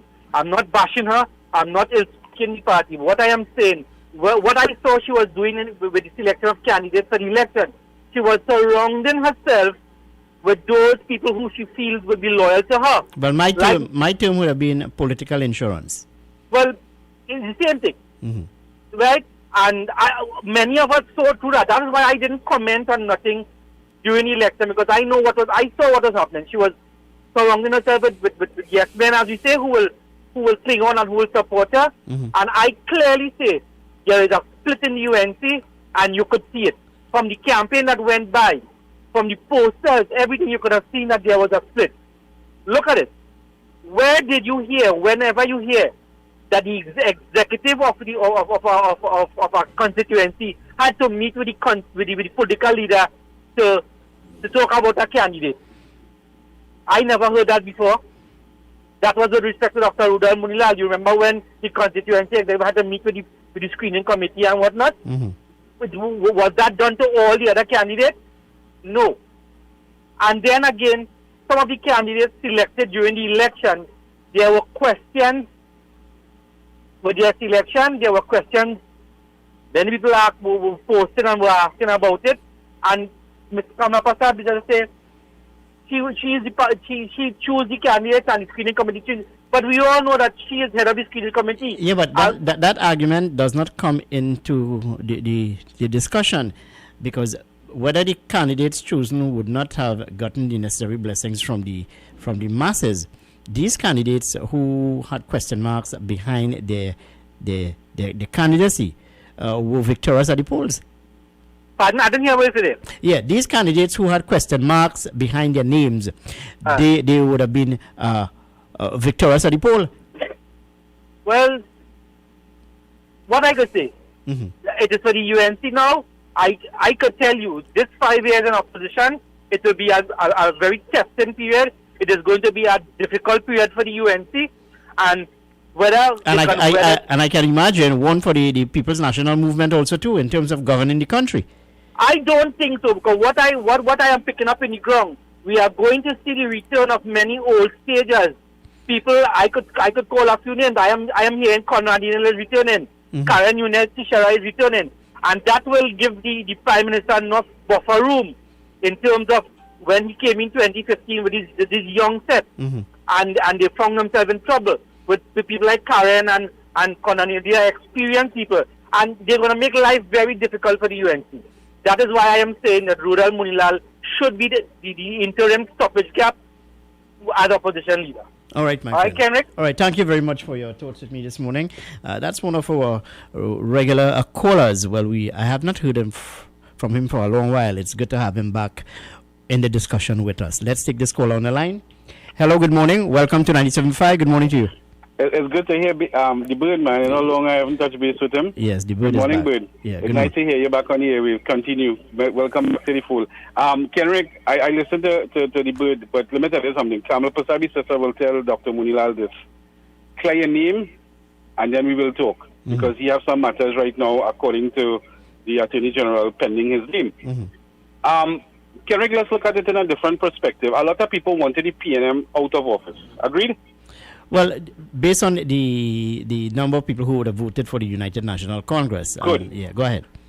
The reason why I'm saying this, Kenrick, if you were a candidate selected to run for this election, what would you do to capture the hearts and the minds of the people that you're coming with? And you're supposed to be on the ground, working the ground? Let me ask you this question. Did anybody in the UNC, in the Oropouche East area, tell you that if Dr. Munilal canvassed the ground properly, besides driving on a truck and waving? You see, these political candidates and them who are members of parliament, they are experienced. They are all in the book. Then they know that Oropouche East will be a UNC seat. Now, many people were discussed about the representation they've got from Dr. Munilal. Yet they wanted the PNM out, so they went and they vote. Whether or not they like Dr. Munilal or not, they went and they vote. But that don't mean to say that they like him. They just wanted to see that he with the PNM come out of office and the UNC take back governorship. But when you look at the long-term effect, the election is over. And I can remember this, and I will keep on telling you this on the airwave. Kenrick, even though when the 2015 election was over, the PNM hit the ground running with their people. And I saw it. I mean, I drive the country every single day. When the 2015 election was over, you did not see the yellow team on the ground. There was a period of mourning, there was a period of hurt, and I understand that. Look, we have an election over. They're doing a recount. Okay, fine. Let's say the recount will take a week to do or whatever, and then the swearing in of the new prime minister as the case with the cabinet. Fine. But will they hit the ground running to see where they went wrong? You see, everybody wants to blame Kamala. And I'll tell you this much. Kamala Persaud should stay there. You know why? There is a internal election will take place within the party. There are rifts in the party. We know that. Even Byrd can identify it, but some people will not be brave enough to say it. When that election is over, let us see who will be chosen as new leader for the United National Congress. And I believe that United National Congress need to rebrand themselves properly to be more attractive, even though they have their loyal support. They need to be more attractive. And listen to this, Kenrick. Each candidate that was selected through the screening committee, whether they win their seat or they lost, they need to meet the people on the ground. Otherwise, you will end up in the same fate in 5 years to come again. So they need to work the ground, canvass the ground as of this weekend. All right. Well, I hear you, Larry. But again, let me emphasize my point. The United National Congress would have only contested seats in Trinidad. The People's National Movement would have won 20 seats in Trinidad. The UNC would have won 19 seats in Trinidad. So I am saying to you, the people of Trinidad and Tobago, whether it's a question of a leadership, whether it's a question of the level of campaigning, the issues of the day, the UNC would have done an extremely good job in this 2020 election, given the fact that the People's National Movement would have had all of the resources available to them. That's all I'm saying here this morning. My point is, the UNC contested seats only in Trinidad. There are recounts ongoing in 5 marginal constituencies. Let's take this call on the line. Hello, good morning. Welcome to 97.5. Good morning. Hi, morning again, Kenrick. Yeah, good morning Look to at you. what the PNM did to this country over the last 5 years. Look at that and the impact on society. That was the real time for anybody of substance to win an election.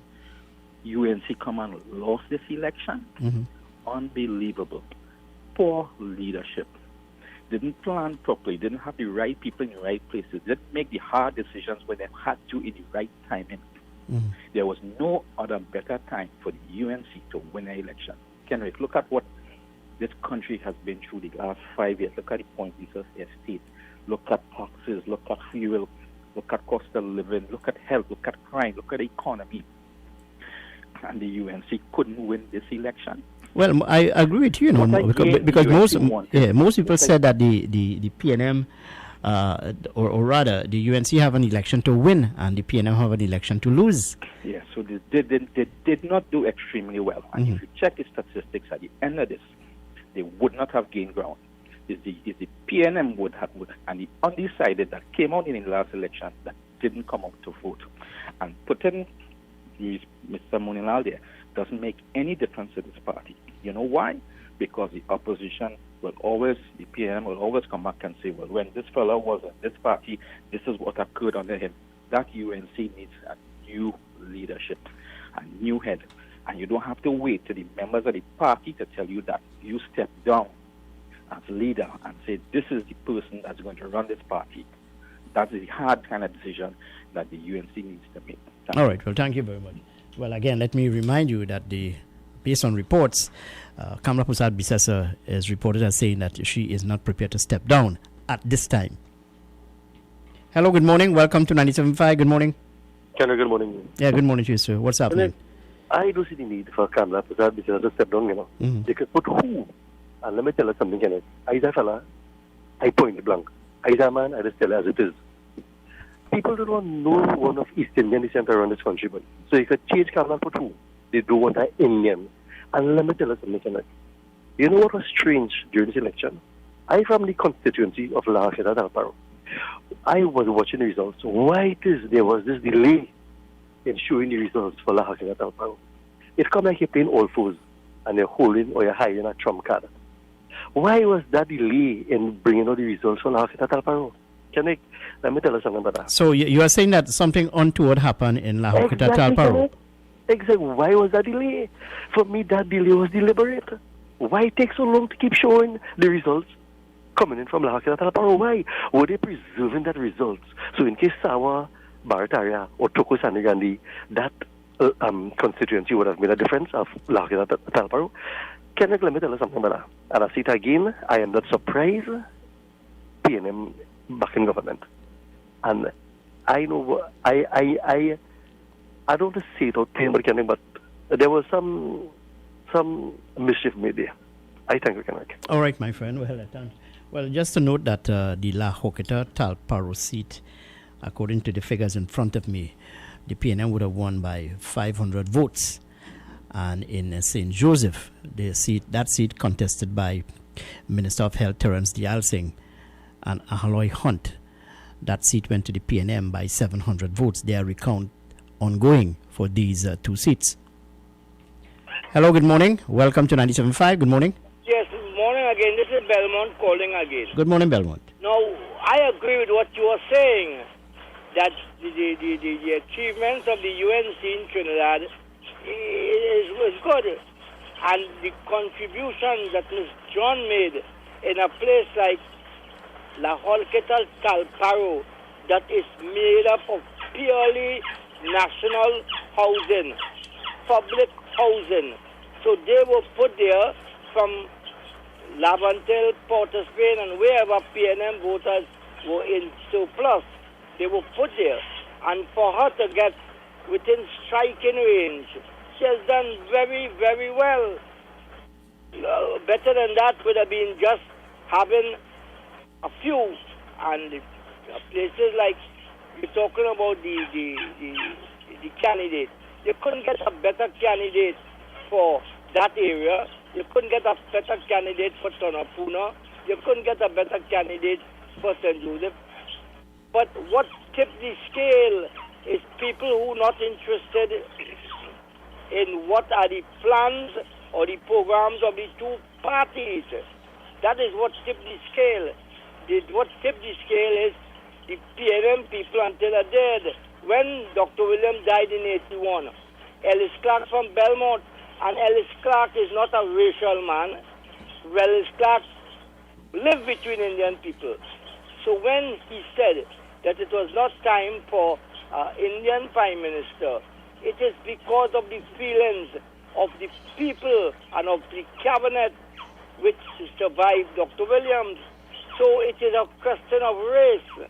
And when you're talking about who should be the leader of the UNC, you can't bring back an ex-Indian again.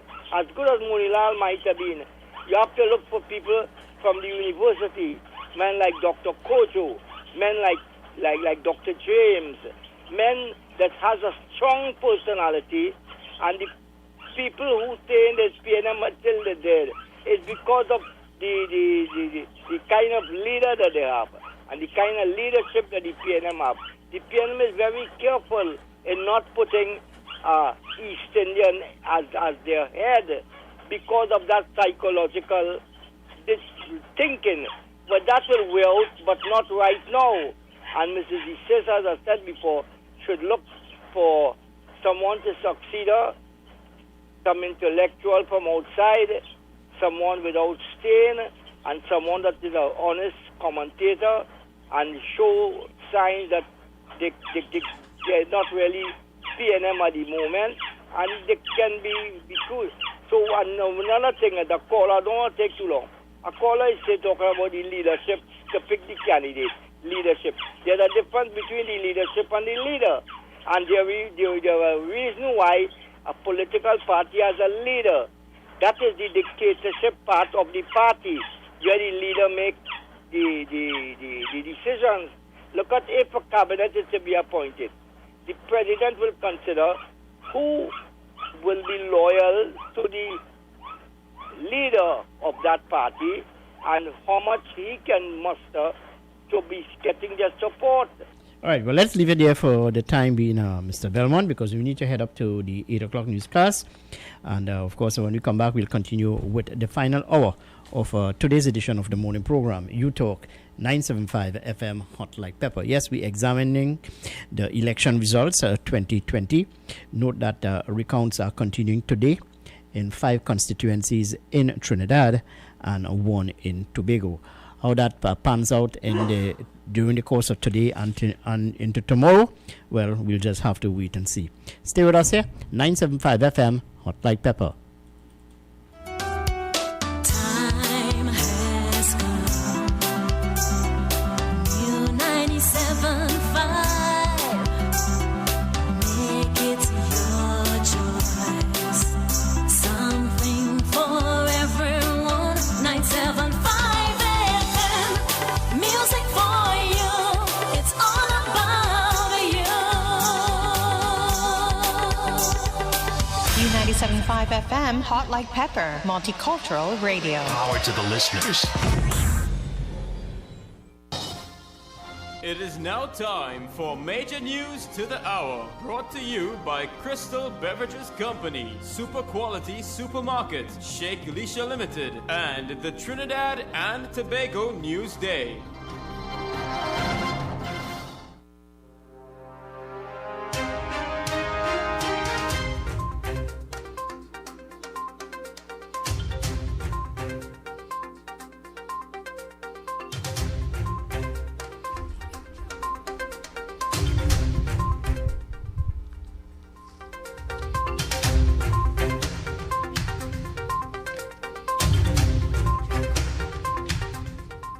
This is the ATM News on U97.5 FM, Hot Like Pepper Multicultural Radio.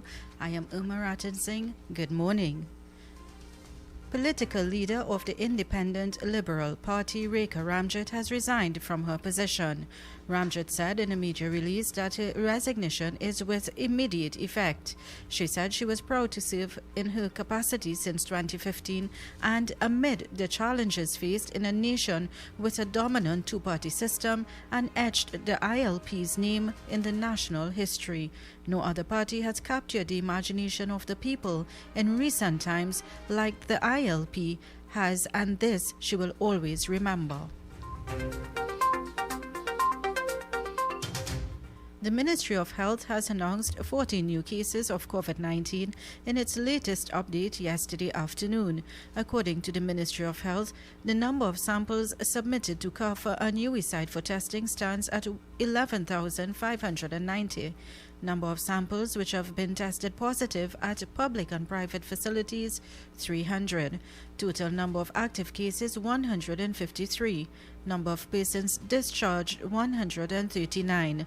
Number of deaths still stands at 8. 5 additional persons have tested positive for COVID-19. 4 are contacts of recently positive COVID-19 cases. All health protocols have been implemented. Members of the public are being advised to adhere to all health protocols. An 18-year-old Venezuelan woman was raped, stabbed, and left for dead in a gravel road in Debe yesterday. The victim is said to be a food vendor who was headed to San Fernando to sell empanadas. According to reports, around 1:40 p.m., a PH taxi driver saw the woman lying at the side of M2 Ring Road and stopped his vehicle, where he and the passengers contacted police and the ambulance. The woman's face and clothing was covered with blood, and she bore stab wounds and cuts to her hands and face and was barely conscious. According to a police report, when she revived, she spoke a few words and said that she lived in Siparia with her father and other relatives. Police are searching for 3 men in connection with the incident. The woman is said to be warded in a serious condition at the San Fernando General Hospital. A 19-year-old Arima man has been charged with murder of Nikolai Hodge, who was murdered on August 6th 2019. Stephon King, who was arrested on Thursday, was charged on Monday by officers on the instruction of the Director of Public Prosecutions, Roger Gaspard, Senior Counsel.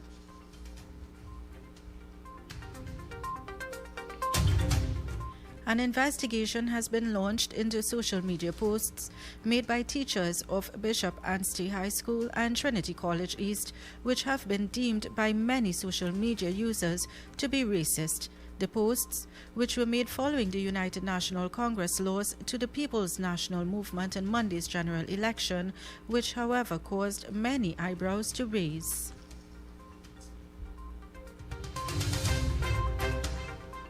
A 42-year-old Arima man was gunned down at Jacob Hill, Wallerfield yesterday.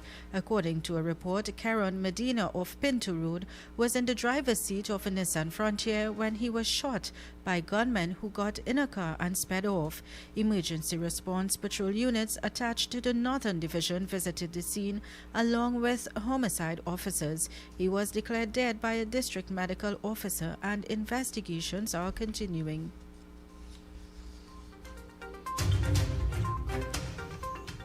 And as we move across regionally, patients are treated by the Grenada National Patients Kidney Foundation will now benefit from a new fully automatic defibrillator to help enhance their health care and quality of life.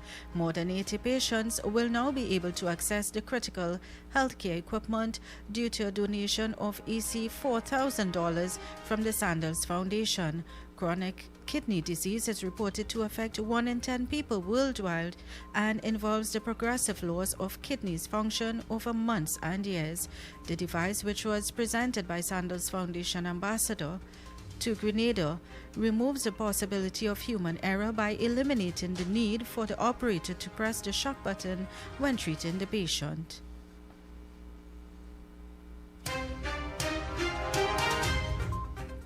And as we switch across the globe internationally to Beirut, a mass vigil took place in Beirut and attended by thousands for the more than 200 victims of the huge explosion that devastated the Lebanese capital a week ago. A crowd stood in silence near the ruins of the city's port as a Muslim call to prayer was broadcast and church bells rung. There has been outrage that so much hazardous material was kept there. The Lebanese government's resignation on Monday failed to pacify protesters who clashed with police in central Beirut for a third consecutive night.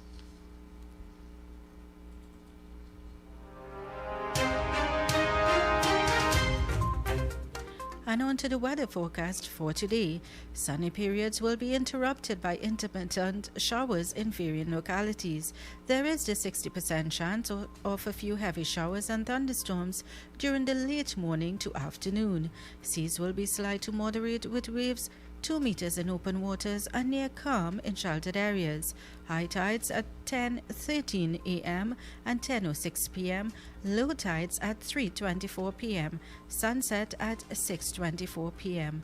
The current temperature is 27 degrees Celsius and expected to reach a high of 33 degrees as the day progresses.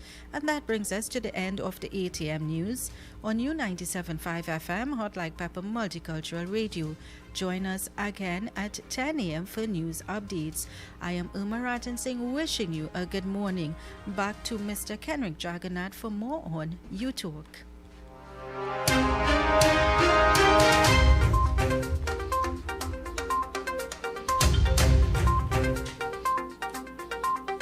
Well, thank you very much, Uma, for the 8 o'clock newscast. It's just about 8 minutes here past the hour of 8 o'clock, and that time check came to you through the kind KTC of a radio, 975 FM, Hot Like Pepper. Let's go to our sponsors here this morning, and when we come back, we'll be into the final hour of today's edition of the morning program. But just before I go, let me remind you that tomorrow at around 7:30, I'm expecting in the studio the President General of the All Trinidad General Workers Trade Union, Mr. Nirvan Maraj, as the union continues to build capacity with us here at 975. Usually, Mr. Maraj is on a Friday, but because of some other commitment on that day, he will be with us on Thursday, that is tomorrow. Stay with us here, 975 FM, Hot Like Pepper.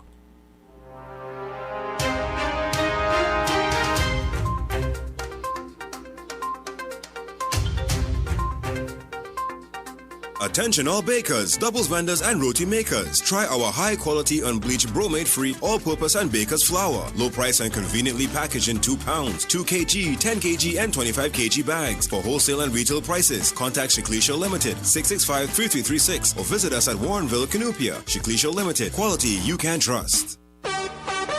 For quality items, visit Super Quality Supermarket of Endeavour Road, Chaguanas, and Trin City Industrial Estate in Trin City, as well as Quality Cash and Carry Supermarket, Cuba Car Park, for all your grocery items, liquor, fresh fruits, and vegetables, not forgetting their bed and bath section, and kitchen appliances for your home. With so many items to choose from, take advantage of our great prices and discounts at any of our 3 locations: Trin City Industrial Estate in Trin City, Endeavour Road, Chaguanas, and Cuba. For quality items, Super Quality Supermarket and Quality Cash and Carry Supermarket.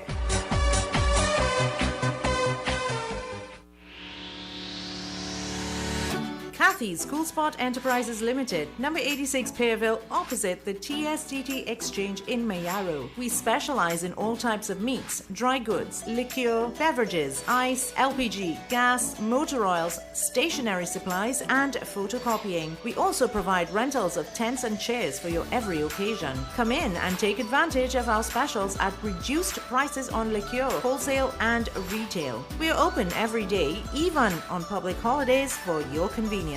TT Post services are available here at Kathy's Cool Spot Enterprises Limited of number 86 Pearville, Mayaro, where our friendly staff will be happy to serve you. To you, Newsday Classifieds. Take Value Optical to be your partner. I do. I do. I now pronounce free eye test from Value Optical for Newsday Classified customers. Call the Newsday Classified reps for more information. You may now kiss the bride.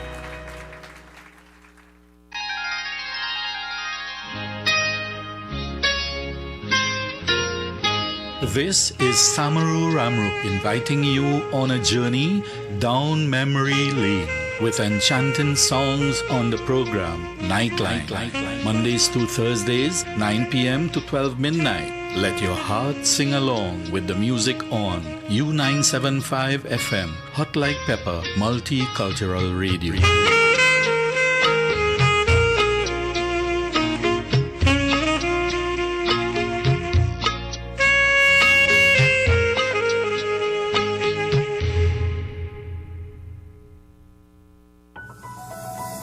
Let's talk Guyana. Join me, Uma Ratan Singh, as I bring you news, updates, information, culture, and traditions of Guyana. Let's talk Guyana, Mondays to Thursdays, just after the 10 a.m. news headlines on U97.5 Hot Like Pepper Multicultural Radio.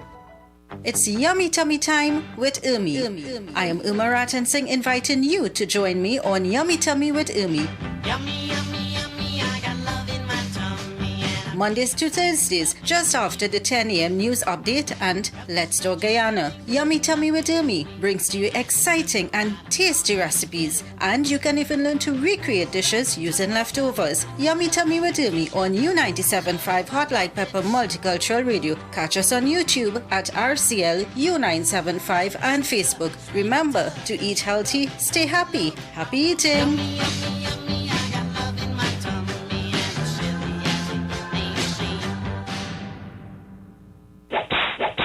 It is back. Talk Your Talk is back. This is Mukesh Baburam inviting you to join me right here on U975 FM for the return of Talk Your Talk from 6 to 9 p.m. Enjoy your favorite segments and feel free to make your comments as we journey together. So join me, Mukesh Baburam, for Talk Your Talk. Talk Your Talk. Attention all bakers, doubles vendors and roti makers. Try our high quality unbleached bromate free all-purpose and baker's flour. Low price and conveniently packaged in 2 pounds, 2 kg, 10 kg and 25 kg bags. For wholesale and retail prices, contact Shiklisha Limited 665-3336 or visit us at Warrenville, Canupia. Shiklisha Limited, quality you can trust.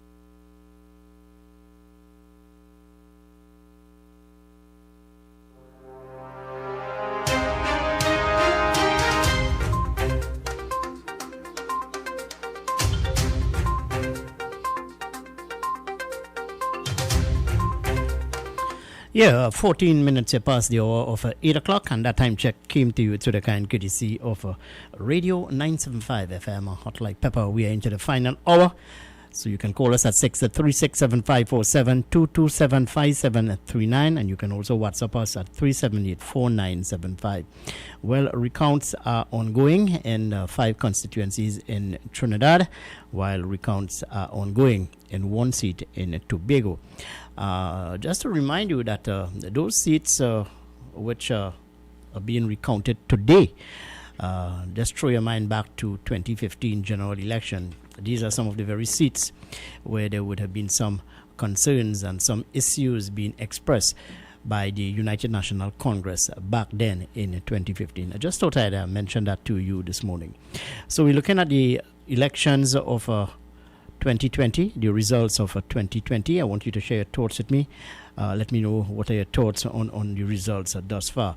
Note that in the preliminary reports are telling us that in the Talparo, La Hokita Talparo seat contested by Jolene John, well, the reports are telling us that the PNM would have won that seat by 500 votes. Those are not official results, just preliminary results. And in St. Joseph, Terence Dialsing would have won that seat by 700 votes.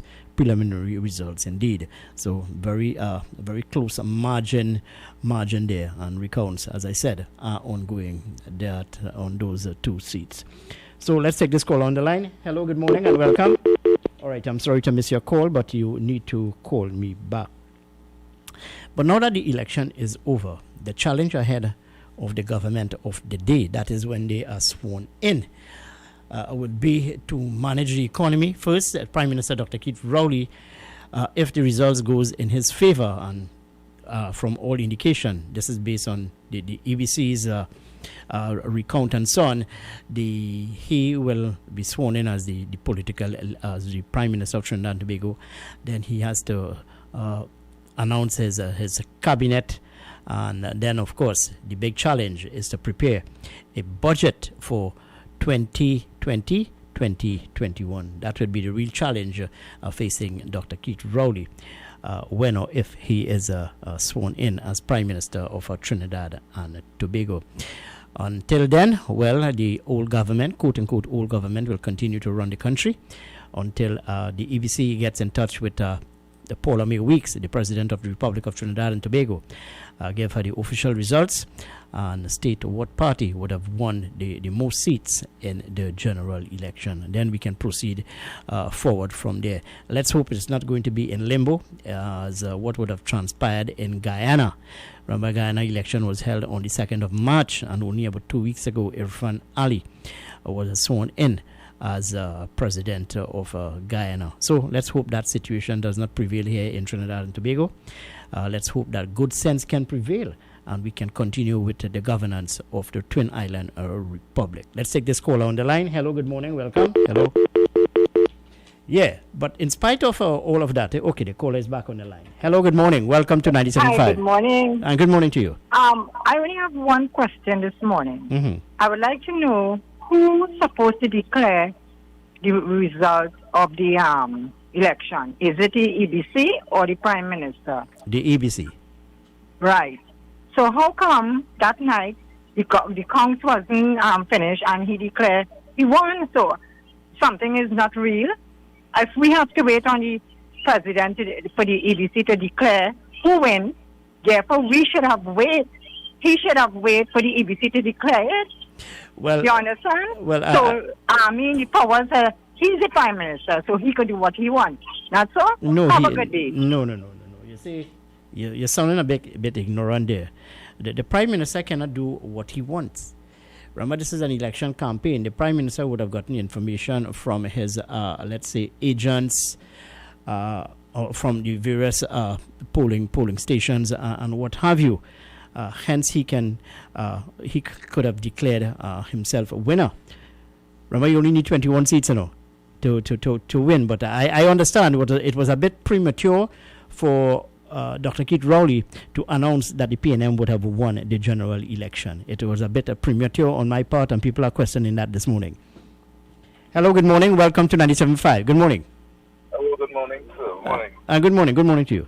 Well, I was following TV6 broadcast of the election, and they was predicting that the PNM was going to win. But however, this morning you were saying if Kamala should step down. Mm-hmm. And I believe that she should. And your question was, who would step in her place, right? Mm-hmm. So let me deal with that. Well, that's a matter for the membership of the party, eh? Right. But you was asking the question. So I believe true leadership. If you know you did your best and you was not successful for the last 10 years, what is the problem with stepping down and letting someone else take that leadership role? Why there isn't anyone prepared to take that leadership role? Why? That is poor leadership to not have someone to take your place. The PNM have a lot of people there that can take their place and still win. All right, you're talking here about succession planning, yes? Right. Mm-hmm. So, really and truly, Basil Pandit said that the UNC will not see their way under Kamala. He said that. And I bring back the point where I raised yesterday. Jack Warner is responsible for Kamala becoming the leader. And that is true. After he was removed, when he removed and stepped down and come over with the ILP, and he removed himself from the UNC, the UNC never won an election after that. A by-election, whatever election you want to think about, under her leadership. Now, she has her supporters, but you as a leader are supposed to know if this is not working for your party, you have to step down. That is a part of being a true leader. Look, Dr. Keith Rowley win, and he's going to plan a succession. You can imagine that somebody win and actually say something like that. Come on, people being blind. But if they want to be the blind, they'll continue leading the blind. That is my take on it. All right, my friend. Well, thank you very much. Well, that discussion would have started yesterday after, based on the preliminary reports, the United National Congress would have lost the election. 19 seats to the PNM, 22. We're talking about succession planning, who will take over the helm of the UNC. But that question will arise, but according to the current opposition leader, she is not prepared to step down. Hello, good morning. Welcome to 97.5. Good morning. Morning, Mr. Kenny. Hi, good morning to you, sir. What's happening? Good morning. Not too bad. I just tuned in, and I heard the last caller. Let me ask you a question. Well, I hope I can answer it. Well, I would like to believe you can. Mm-hmm. Do you think the opposition challenging those 5 seats make any sense? Well, it's just stalling a process, but it is within their rights. Let me answer it that way. It is within the right of the... You personal, on your personal opinion, does it make any sense from your standpoint and looking on at the situation? Well, based on the results, the preliminary... I'm answering your question. Based on the preliminary results in front of me, I think that it's a fair call for the party to ask for a recount, especially in St. Joseph and La Joquita Talparo. All right, then. So I understand your view. I'm saying it's a fair call. Go ahead. Okay. So then you see it makes sense. Well, it makes sense at this time based on the results, preliminary results in front of me. 700 and 500. All right. Okay, fair. So, the opposition leader presently now calls for a recall. As you outlined it in more or less the same constituency she did 5 years ago. Yes. After losing 11 elections. After losing 11 elections. And imagine that. They throwed out Jack Warner to come. He resigned, and Rika Ramjit, the attorney at law, she stepped out immediately now after they lost. Frederick what's his name? Philip Alexander. Right, the PEP or whatever. Pulled in a whole group of young people. Gave them a whole group of aspirations and dreams. And when he done, he resigned. And here we're going on. Same thing, He didn't hand over the party to none of those young people. But he disappeared off the scene. That's about the second time he resigned in too. Yeah, he would have turned his back in all these 2018. people put up a fight just to see if they could beat the PNM or take away votes from the PNM with no interest of Trinidad and Tobago. And today, a lady who lost 11 election and lost, if she had won the seat by 500 votes, she would not have a problem. So the same thing that is playing off in Guyana or had played off in Guyana is the same thing they're trying to play off in Trinidad and Tobago. All right, stop right there. If it was not for the, let's say, the input of other people, if it was not the insistence of the Bara Jagdeo and Irfan Ali insistent that the election results be looked at again, the situation would have been different in Guyana today. No, I don't think so. But I'm telling you, no. The observers that went to Guyana already outlined the people who have the votes is who win. Well, hold on. Just for argument purposes, we had no observers here in Trinidad. No, but we had a free and fair election. A free and fair election. We didn't have the problem. The leading party Guyana argument is that dead people voted. No, but hold on. In Trinidad and Tobago, we don't have such an issue. No, but hold on. I'm just going by your point. You are saying that it is irrelevant for the UNC at this time to mount a challenge in terms of a recount and so on. That's your point of view, yes? Yes, I see no point in that. All right. But if that same situation would have allowed to prevail in Guyana, the situation would have been quite different today. No, if you understand the point I'm making. The situations are not the same. No, hold on. Trinidad and Tobago is that I am not saying the situation is the same. So we can't compare them. No, I am not. You can't compare them from that standpoint, Mr. Kenrick. If the results in Guyana were not challenged by Bara Jagdeo and Irfan Ali, the situation would be different today. Oh, from that standpoint. From that standpoint, I'm making my point. Yeah. But no. No. The point is that they won the election.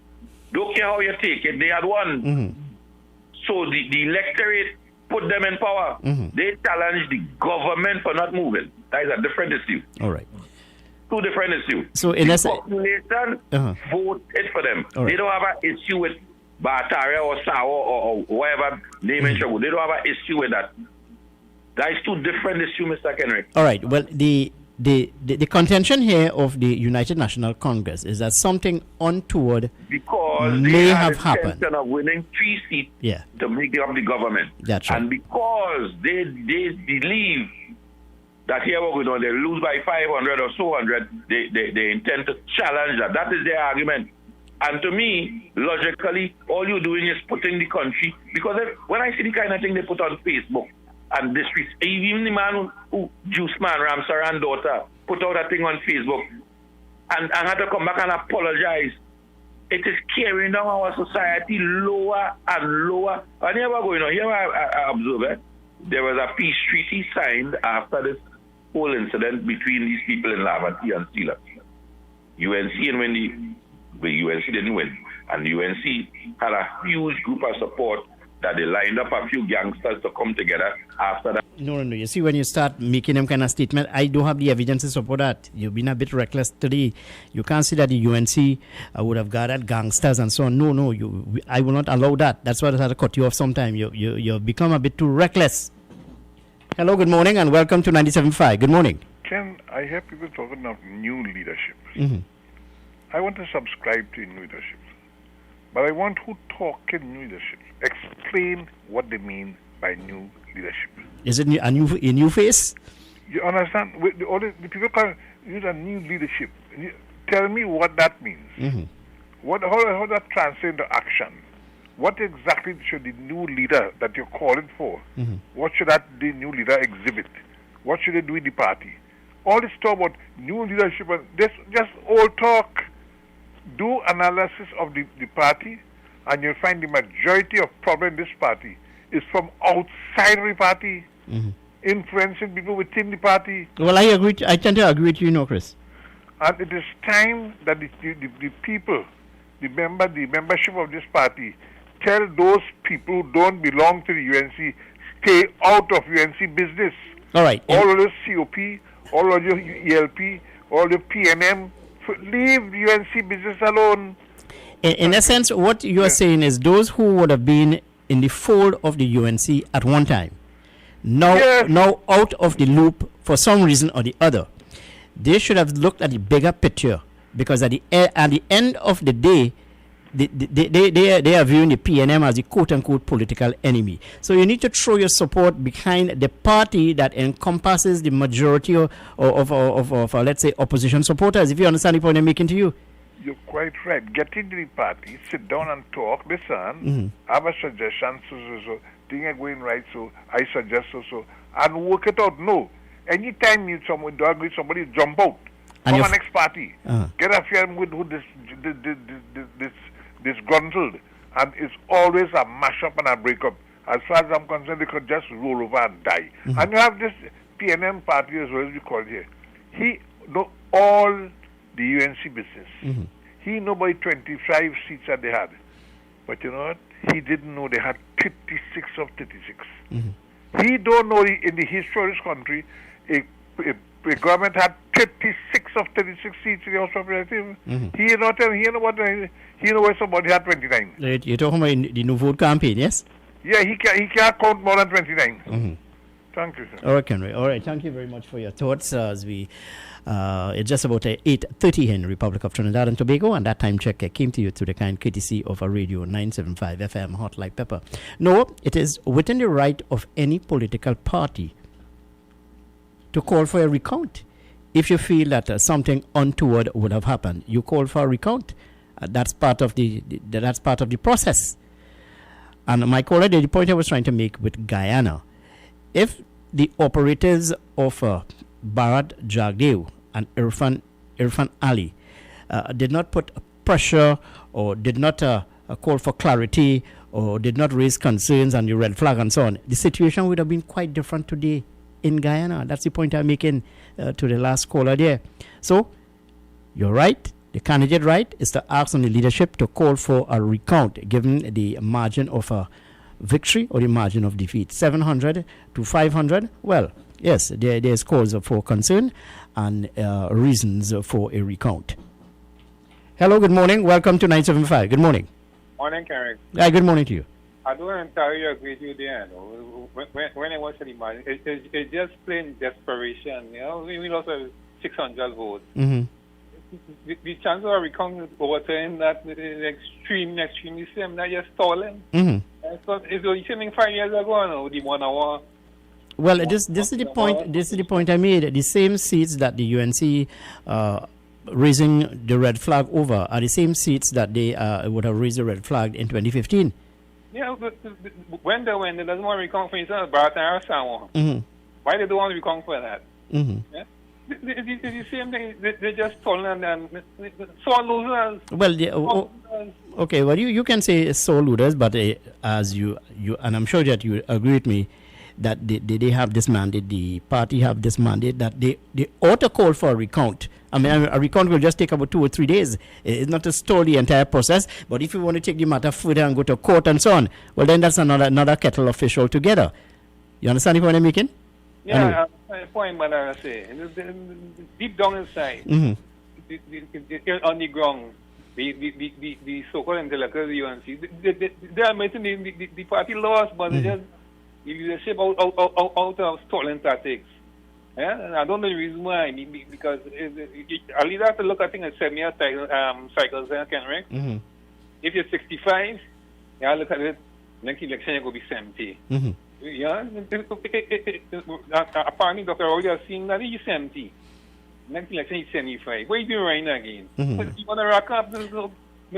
Pusari says, as I said, I believe the lady genuinely has good and hard for a lot of people want to do well, but you got to be realistic. You got to be realistic. Yeah, she did well. But let me ask a question of you, and you would have been following the not only this election but past elections, of course. Do you think that much would have changed in Trinidad and Tobago? Do you believe that the electorate continues to vote on, let's say, ethnic lines? Of course not. Case in point is Chaguanas East. Mm-hmm. So already poured a lot into there. He brought the Minister of Agriculture there, hoping that it's an agricultural environment and that could sway the electorate. So they blasted away the minister for a total political non-entity and a novice. Mm-hmm. But the same argument can be put forward in places like St. Joseph, Tonapuna, La Hoquita, Talparo, where these constituencies, or these constituents continue to cry for basic infrastructure and opportunities, and yet in mass they would have voted the People's National Movement. Just for argument purposes, it must be obvious that it is more likely for the other side to vote against the PNM than for the UNC people to vote against them. Everyone knows that. It is more likely. No, I don't know that. You are making a judgment call and you want me to endorse that. I don't know that. In other words, you are saying that the supporters of the United National Congress are more prone to vote along ethnic lines as opposed to the People's National Movement. I don't buy that at all. It happens across both parties. Hello, good morning. Welcome to 97.5. Good morning. Mrs. Bisasa is asking a recount. Mm-hmm. And some people find that that is offensive. I don't think it's offensive. I think it's her call. Wait. But here in Princestown, a clear winner, the AG saying, what? We're going to contest that, The validity. Yes. So that is you not... don't care the fact that the majority of people voted for the man.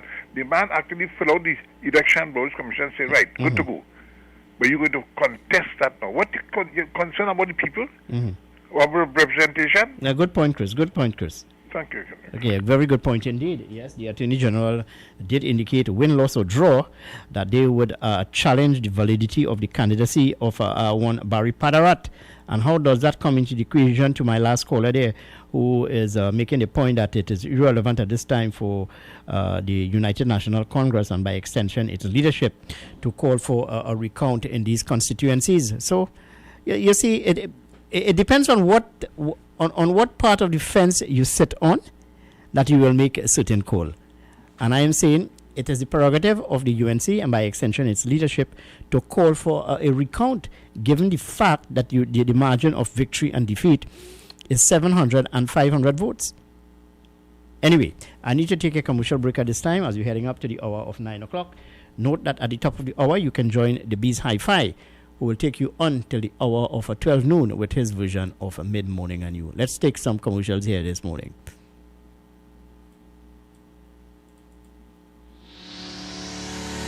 Kathy's School Sport Enterprises Limited, number 86 Pearville, opposite the TSTT Exchange in Mayaro. We specialize in all types of meats, dry goods, liquor, beverages, ice, LPG, gas, motor oils, stationery supplies, and photocopying. We also provide rentals of tents and chairs for your every occasion. Come in and take advantage of our specials at reduced prices on liquor, wholesale, and retail. We are open every day, even on public holidays, for your convenience. TT Post services are available here at Kathy's School Sport Enterprises Limited of number 86 Pearville, Mayaro, where our friendly staff will be happy to serve you. KY's Electrical Supplies Limited of Southern Main Road, Canupia, for all your plumbing and electrical supplies, water heaters, filters, and water pumps, plus all parts for Gould, Pentax, and Leo pumps. Choose from leading brands such as Cooper, Varma, BT Sino, Leviton, and General Electric. Call 665-6954 for more information. KY's Electrical Supplies Limited of Southern Main Road, Canupia. It's Yummy Tummy Time with Irmi. I am Irma Ratan Singh, inviting you to join me on Yummy Tummy with Irmi. Yummy, yummy, yummy, I got love in my tummy. Mondays to Thursdays, just after the 10 a.m. news update and Let's Talk Guyana. Yummy Tummy with Ermi brings to you exciting and tasty recipes, and you can even learn to recreate dishes using leftovers. Yummy Tummy with Ermi on U97.5 Hot Like Pepper Multicultural Radio. Catch us on YouTube at RCL U975 and Facebook. Remember to eat healthy, stay happy. Happy eating!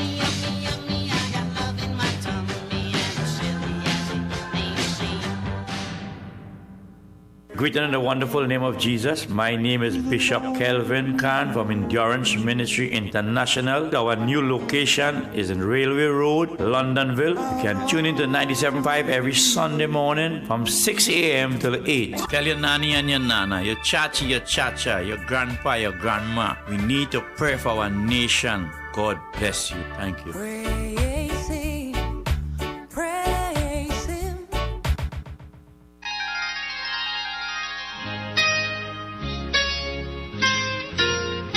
This is Samaru Ramrup inviting you on a journey down memory lane with enchanting songs on the program Nightline. Mondays to Thursdays, 9 p.m. to 12 midnight. Let your heart sing along with the music on U975 FM, Hot Like Pepper, Multicultural Radio.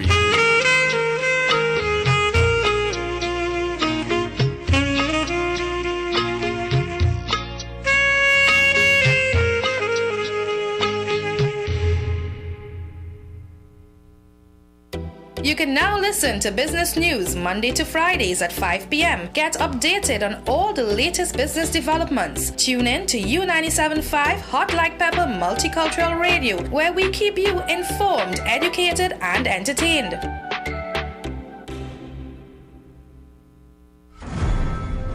Only the people can save the people. This is the mantra of the National Solidarity Assembly. Join its political leader and president of the All Trinidad General Workers Trade Union, Nirvan Maharaj, as he invites you to join these organizations and other top executives on U97.5 Hot Like Pepper for 2 one-hour monthly features as they discuss the concerns and challenges facing the working class of this country, tackling the issues, generating bold talk, finding solutions, bringing the workers' agenda to the front burner, and providing a new vehicle. That's the NSA's mission. Be part of this informative panel discussion with operatives from the NSA. Only happening here on U97.5 Hot Like Pepper.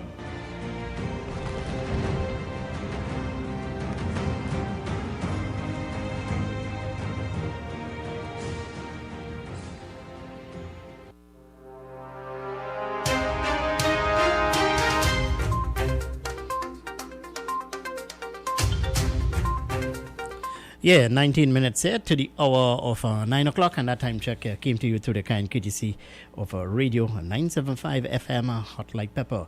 As we head up to the hour, let's take this call on the line. Hello, good morning. Welcome to 97.5. Good morning. Good morning. And good morning. Hey, it's been a while. How are you doing? I didn't hear from you yesterday. I'm kind of sad and despondent. Despondent. And I want to talk to tell your listeners something out there. I was listening to the Prime Minister answer questions with Natalie Lagore. Mm-hmm. on a television, on a radio station. Mm-hmm. And Miss Lagore was asking some really good questions, pointed, intelligent questions, because she tries to come across as unbiased. And repeatedly, the Prime Minister would not answer directly the questions. What he kept doing was he would be talking and referring to his manifesto and all the things we have done and we are going to do. And then when it came to police and crime, he still said the same thing. When it came to agriculture, he said the same thing. He said that all over the world people are struggling with agriculture. Let me tell you something what the New York Times is reporting and the Wall Street Journal. They're saying commodities like sugar, cocoa, and coffee are soaring, because people want that. And because of the COVID virus, one of the things that they're trying to open up the market is to get those products out to people. Because the transportation in the oceans have slowed down tremendously. We have boys in the ocean who've been on the ships for 6 months, 18 months, and they cannot come back to their homeland.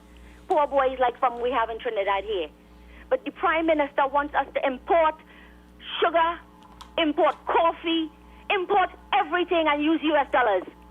You see, it has used the excuse of the IMF, like the IMF will hurt us.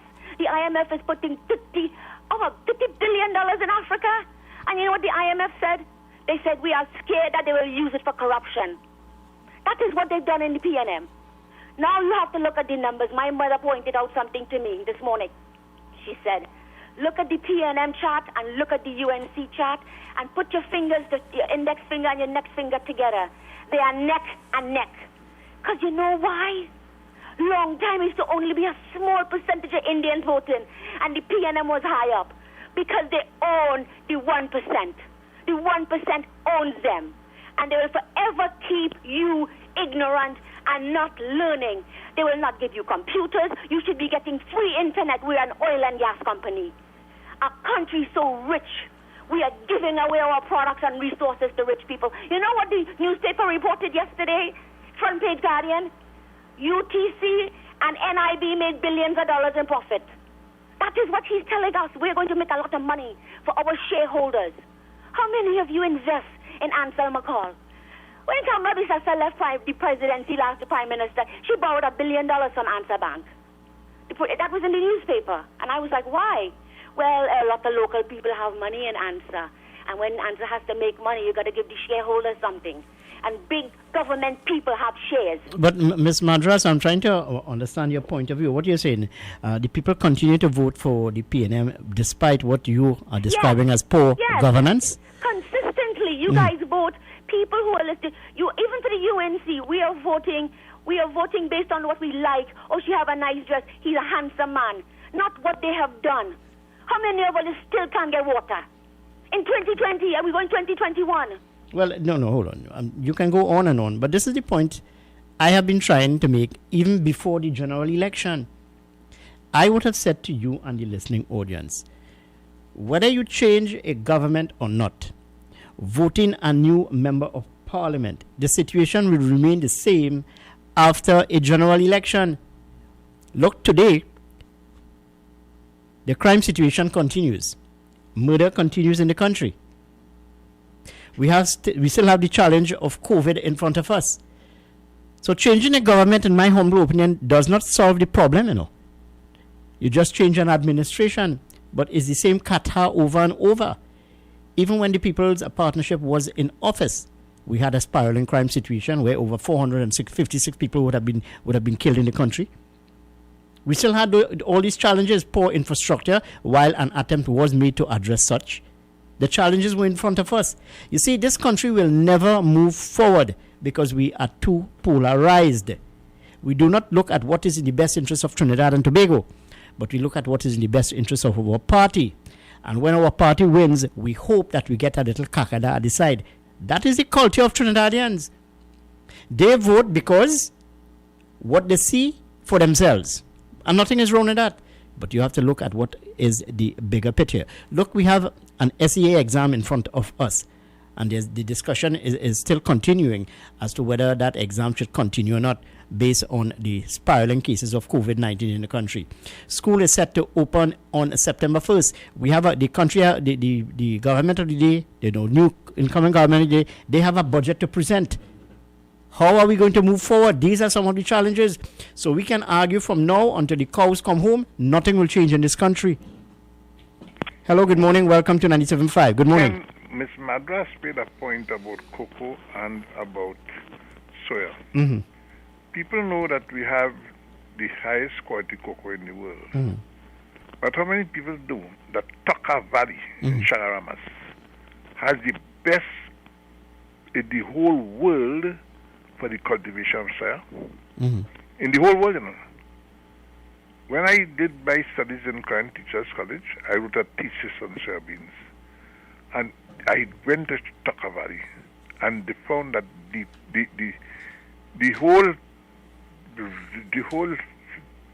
climate and the soil, everything, the best in the whole world. What happened to that? What happened to that, Ken? We have destroyed everything in this country, from the cocoa plantation to the citrus plantation to the coconut plantation.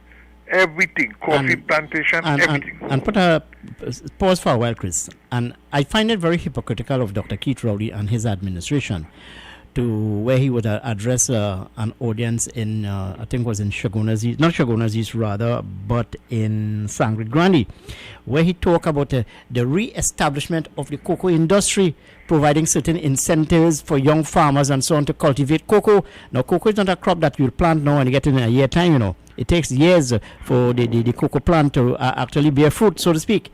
You understand the point? And you know what? You wonder Maruga. Mm-hmm. Maruga, when you go into our history, the most amount of cultivation of cocoa was in Sangre Grande and Rio Claro. That cutting of that mountain, the Central Range, they call it the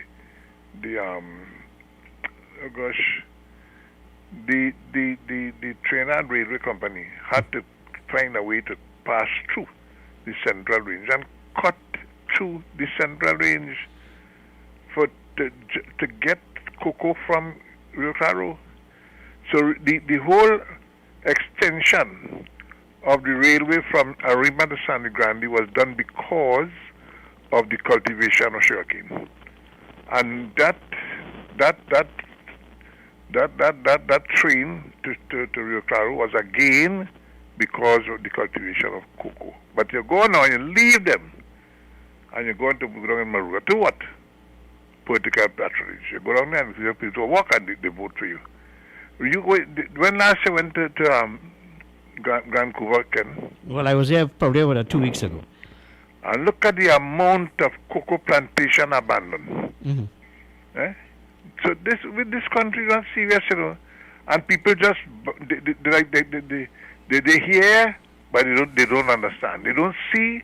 They just toe line, toe your party line. Well, and then say because of the country. They don't care about the country. They care which country.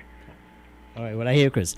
Well, a country gets a government it deserves, you know, and by the end of today, the EBC will make a decision. There are recounts ongoing in 5 constituencies in Trinidad, 1 in Tobago. We'll see how that pans out in the next day or so. Hello, good morning. Welcome to 97.5. Good morning. Good morning, Kendrick. Hey, good morning, friend. How are you doing? What's happening? I'm there, Kendrick. You're looking on at your results. What's your take on it? Yeah. Just looking on at the whole situation. Kendrick, with regards to the San Fernando West seat, I saw that Mr. Alwari, the people wanted him and the people put him back. Mm-hmm. Right? There were significant increases in the amount of vote with regards to the opposition gaining close to, I think he won by about 1,200 votes or something. Mm-hmm. Right? And I think the voter base increased with regards to the amount of people in that constituency because they were to cut these streets and whatnot. So we have to respect, whilst we must respect the opposition rights for recount, everybody must respect that, right? Mm-hmm. And it is not a situation like Guyana where we can drag this whole thing. It is something totally different. And if we want to, suppose it was on the other foot, and the PNM had called for a recount, would we have respected it, or would we have said the same thing? They are the naysayers and the naysayers on both sides, right? Mm-hmm. So let us wait and let the process take its course, and let us respect the institutions that give the results and whatnot, and once they are free and fair, right? And we are going to get a government sworn in by the end of this week, and we must respect the government. Although we might not respect some of the people, we must respect the procedure and we must respect our democracy in this country, right? If you don't like something, there is the course of the courts to go to the courts and get it try to get rectified, right? But as far as the electorate have spoken, they have given the mandate to the People's National Movement to govern the country so far, and until the EBC says otherwise, or they concur with what has happened by the results of the night, let us wait and follow the procedures, and until the result has sent to the president and whatnot, let us abide by the laws and rules of the country. Thank you very much, Ken. All right, my friend. Well, yes, a very sober comment indeed. Yes, we have institutions in this country, and these institutions ought to be independent. As an example, the Election and Boundaries Commission. We must have trust and faith in the independence of these organizations. On that note, I must say my final goodbye for the day and usher in the Beast Hi-Fi, who will be taking you until the hour of 12 noon today with his version of Mid-Morning and You. But before I go, I want to leave you with this selection. Yes, a selection by a 13-year-old. Let's Build a Nation Together, a remake of a merchant selection by Trishana Sukdeo out of South Trinidad. I hope you enjoy this selection. It's a nation-building song.